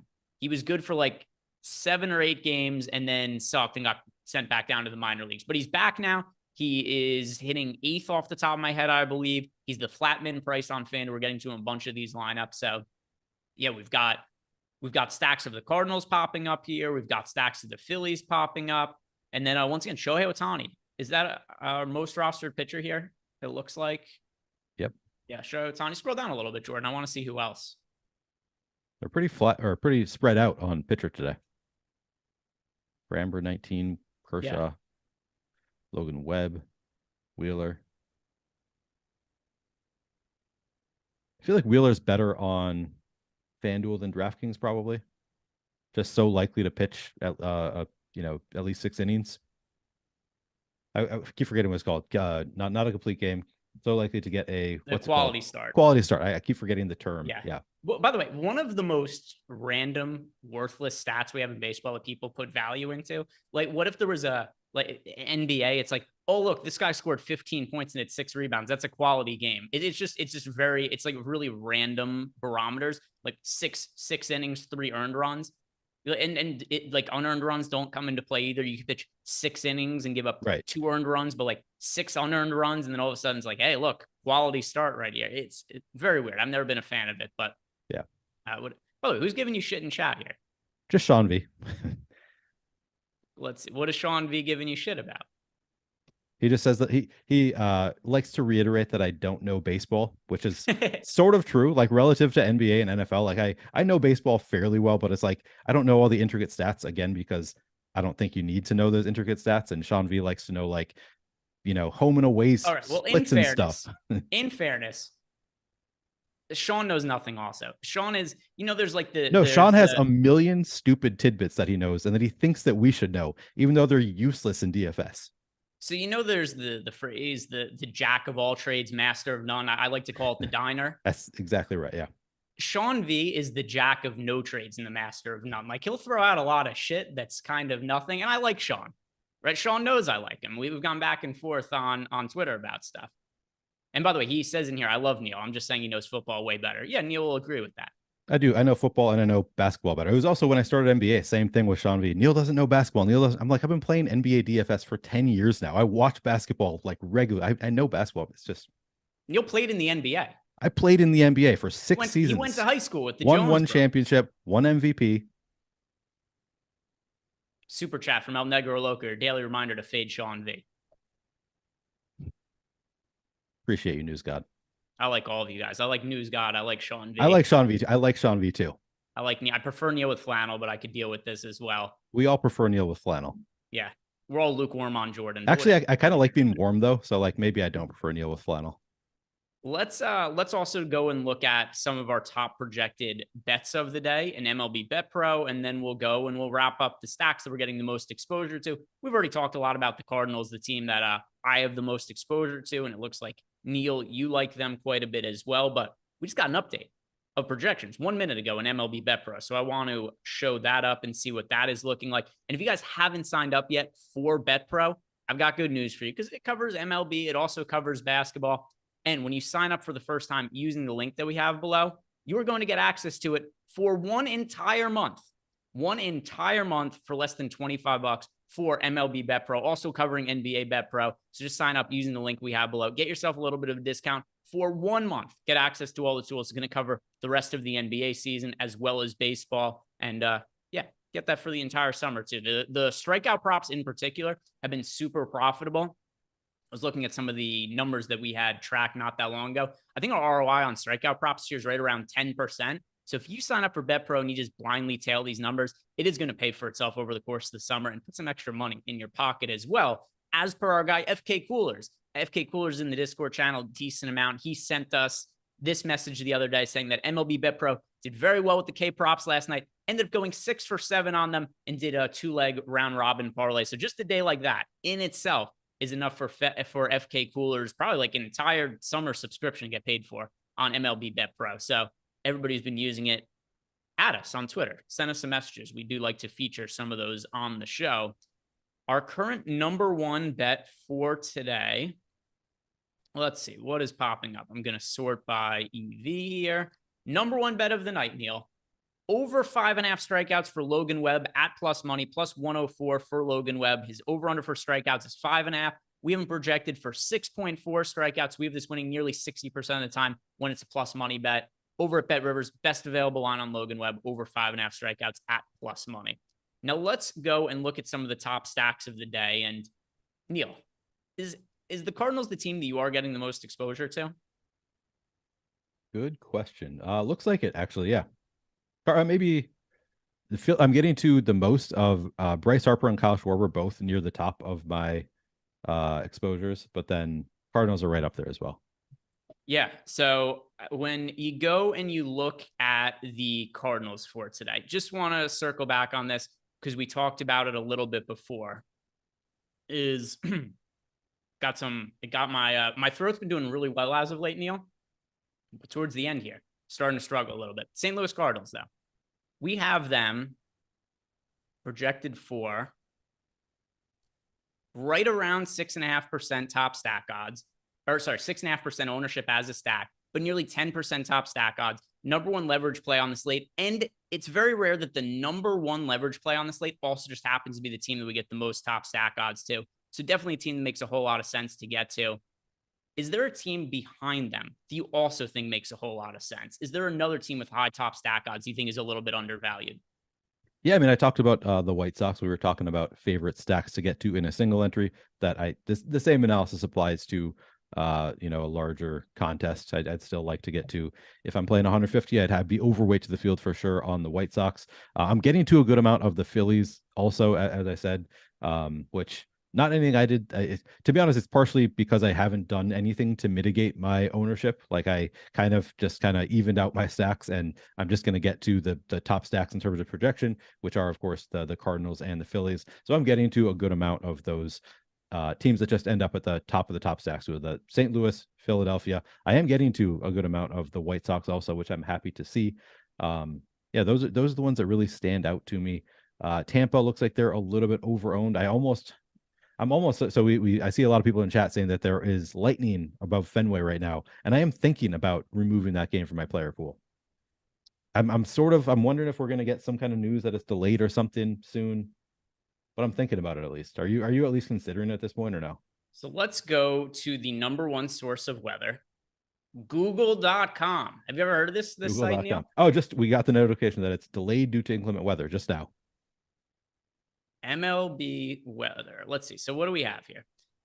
Just Googling some of the weather for tonight, and let's see what is the forecast. Yeah, it's going to be delayed.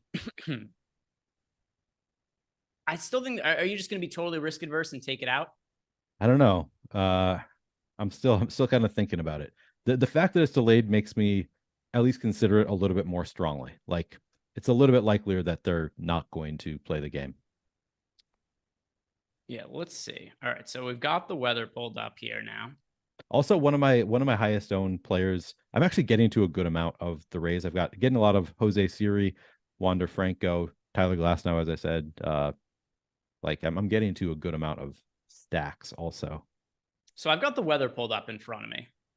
It is supposed to rain for the next hour and a half or so in Boston, and then it's clear for the rest of the night. Okay. Yeah, in that case, maybe I'll stick to it and let the field adjust. Hope that it brings down ownership. It's certainly not safe.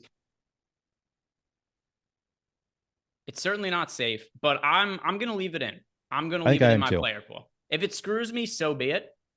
But I just have to look at what I'm seeing on Google.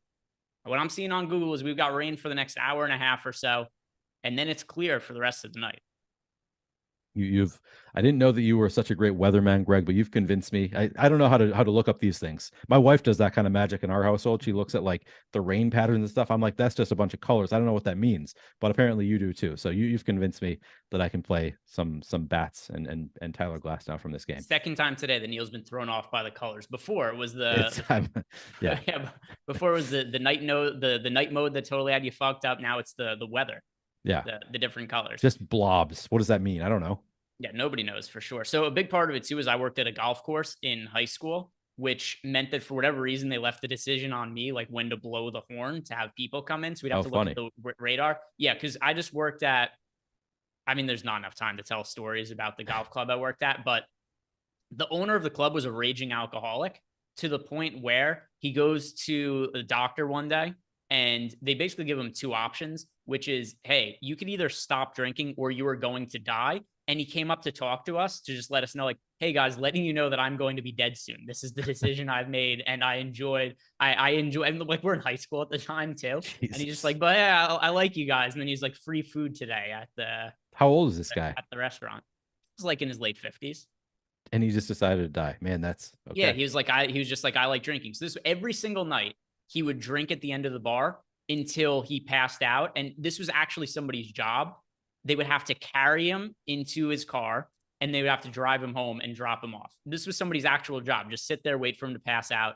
and drive him home. Like that was their only responsibility, or like that was one of their responsibilities? It was bartender, and it was part of his responsibility. Gotcha. So anyway, this was not a particularly well-run golf club. The point being is this is where I honed my weather skills, because they just decided this is who determines whether people get struck by lightning here or not. Yep. Nice. Also, by the way, his mother had the exact same life. She would sit at the end of the bar, chain smoke and drink until she passed out every night, and lived to be like 96 years old, doing that 7 days a week. Greg, it's Friday and you're trying to depress me right now. I think that's an uplifting story. It's a story of perseverance. They lived the lives they wanted to live. It's a story of perseverance. That's also true. The guy was worth like $50 million and wore nothing but sweatpants with an elastic band and drove the shittiest beat up van and just did not care. That was how he decided to live his life. Did he have kids? What happened to that money? Sorry, I guess we should talk baseball, but I'm very curious. His kids are doing the same thing he did now. Okay. It's a tradition. Any low-owned stacks do you like today? We talked about how there are some popular stacks that should even be higher owned. We love getting to the Cardinals. Are there any flyers you're taking on low-owned stacks? Yeah, I mean, we talked about, again, the White Sox, 3.7% projected ownership. I didn't really do enough to force in. I mean, I'm getting to some of the Pirates against Jack Flaherty. They're at 5.4%, so not like super low owned there. I think I consider going to the Mets, even in a tough matchup with Chris Bassett, getting 2.2% ownership, clearly a dangerous lineup. I don't hate it. The Dodgers, you could consider. I don't think I got to the Dodgers, but against, it's a tough matchup with Luis Severino, but they're also getting under 2% ownership, and they're the Dodgers, 3% chance of being the top stack. So I have some interest. If I were going to go to a really low owned stack, I might consider the Dodgers. I'm not really seeing any. I mean, we did see, I was looking at the top batters tool earlier in the day, and two of our highest odds of hitting a home run players were Aaron Judge and Giancarlo Stanton. They still are. They're top two in terms of odds of hitting a home run in the top batters tool. They're facing Clayton Kershaw. So the Yankees not going to get a ton of ownership. I am kind of talking myself into the Yankees as a stack that I should probably be considering, at least maybe trying to get one or two in there. They're coming in at 1% ownership, 2.2% chance of being the top stack on the board. Clearly have home run upside on the Yankees here, even against Clayton Kershaw. So I'd say the Yankees are one of the more interesting low-owned stacks here. Yeah, I don't mind that as a shout out at all, but especially because Kershaw is so popular today. He's the third most popular pitcher on the slate. The only ones who are more popular are Framber Valdez and Luis Castillo, but it's still, they're all right around 25% owned. So it's not like there's any kind of crazy difference between them. You are getting a little bit of added leverage there. I want to look to see what's like a really low owned stack that Toronto. Similarly, I'd say Toronto is actually very similar to the Yankees. They're obviously in a tough spot with Verlander, but getting under 2% ownership, 1.6% ownership, 3.6% chance of being the top stack on the board.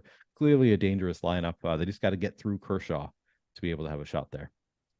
Yeah, so looking through my lineups here, another team that's standing out, and I also want to refresh the top stacks tool to make sure I have the most recent ownership to bring to you guys right before we get to lock. And any final questions you guys have at me, because we're going to be wrapping up in a couple minutes here. So if you haven't done yet, do us a favor, like the video and subscribe to the YouTube channel. But another team here, as I'm looking through our projections, and a team I got overweight to that I want to make sure that we talk about here. The San Diego Padres. They're very expensive. They are projected for some ownership at 4%. I'm getting too close to 10% of Padres stacks right now. This is a team, number one, they're going up against pitcher and Jameson Taillon, who pitches to a lot of contact. But the other thing too is there is so much talent in this lineup, especially at the top. They are not going to be this poor the entire year. Actually, somehow, I don't even know how this is possible, Neil. All the talent that Fernando Tatis, Juan Soto, Xander Bogaerts, Manny Machado. I know Machado's hurt right now, but he's back. They are one of the 6 or so lowest scoring teams in baseball. That is not going to continue, especially now with all the talent at the top of the order. And Fernando Tatis has hit the ball better over the last month or so. I want to be early to the Padres before I'm late to them, because there is going to be a point in time where everybody's like, oh, look, the Padres are smashing every night. And I think that's going to happen sooner rather than later with all the talent they have. So that's a lower owned offense. They're expensive, but it also gets me on different builds. We talked about Mike Clevenger as a cheap pitcher before. I like mixing in some of those low owned cheap pitchers to pay up for the Padres. So is that a stack you're getting to? Are there any other stacks you want to talk about? If not, then we are good to wrap up for the night. That is a stack that I like. I was actually just about to call them out as well. Like they're neutral in the tools, but certainly a dangerous enough stack that I'm also interested in playing the Padres. And they got Manny Machado back today, so like they're at full strength again. I agree with you. At some point, they have to start hitting, and this seems like a fine spot to do so. So yeah, I think that's a good shout out. We got in the chat Amp saying it's not the Padres tonight. It might not be. It wouldn't be the first time this year that it wasn't the Padres, right. But I'm telling you, there's a lot of firepower in that offense. And like we're saying, like Machado's been hurt. He's back in the lineup today. There's a lot of very, very talented hitters at the top of the order. I think they're going to turn it around sooner rather than later. I'm going to call it out. Tonight is the night the Padres turn it around. Anyway, guys, thank you very much for watching. If you have not done yet, like the video, subscribe to the YouTube channel. I hope you guys all have a great weekend. I'll be back here tomorrow, but peace. Have a good Friday.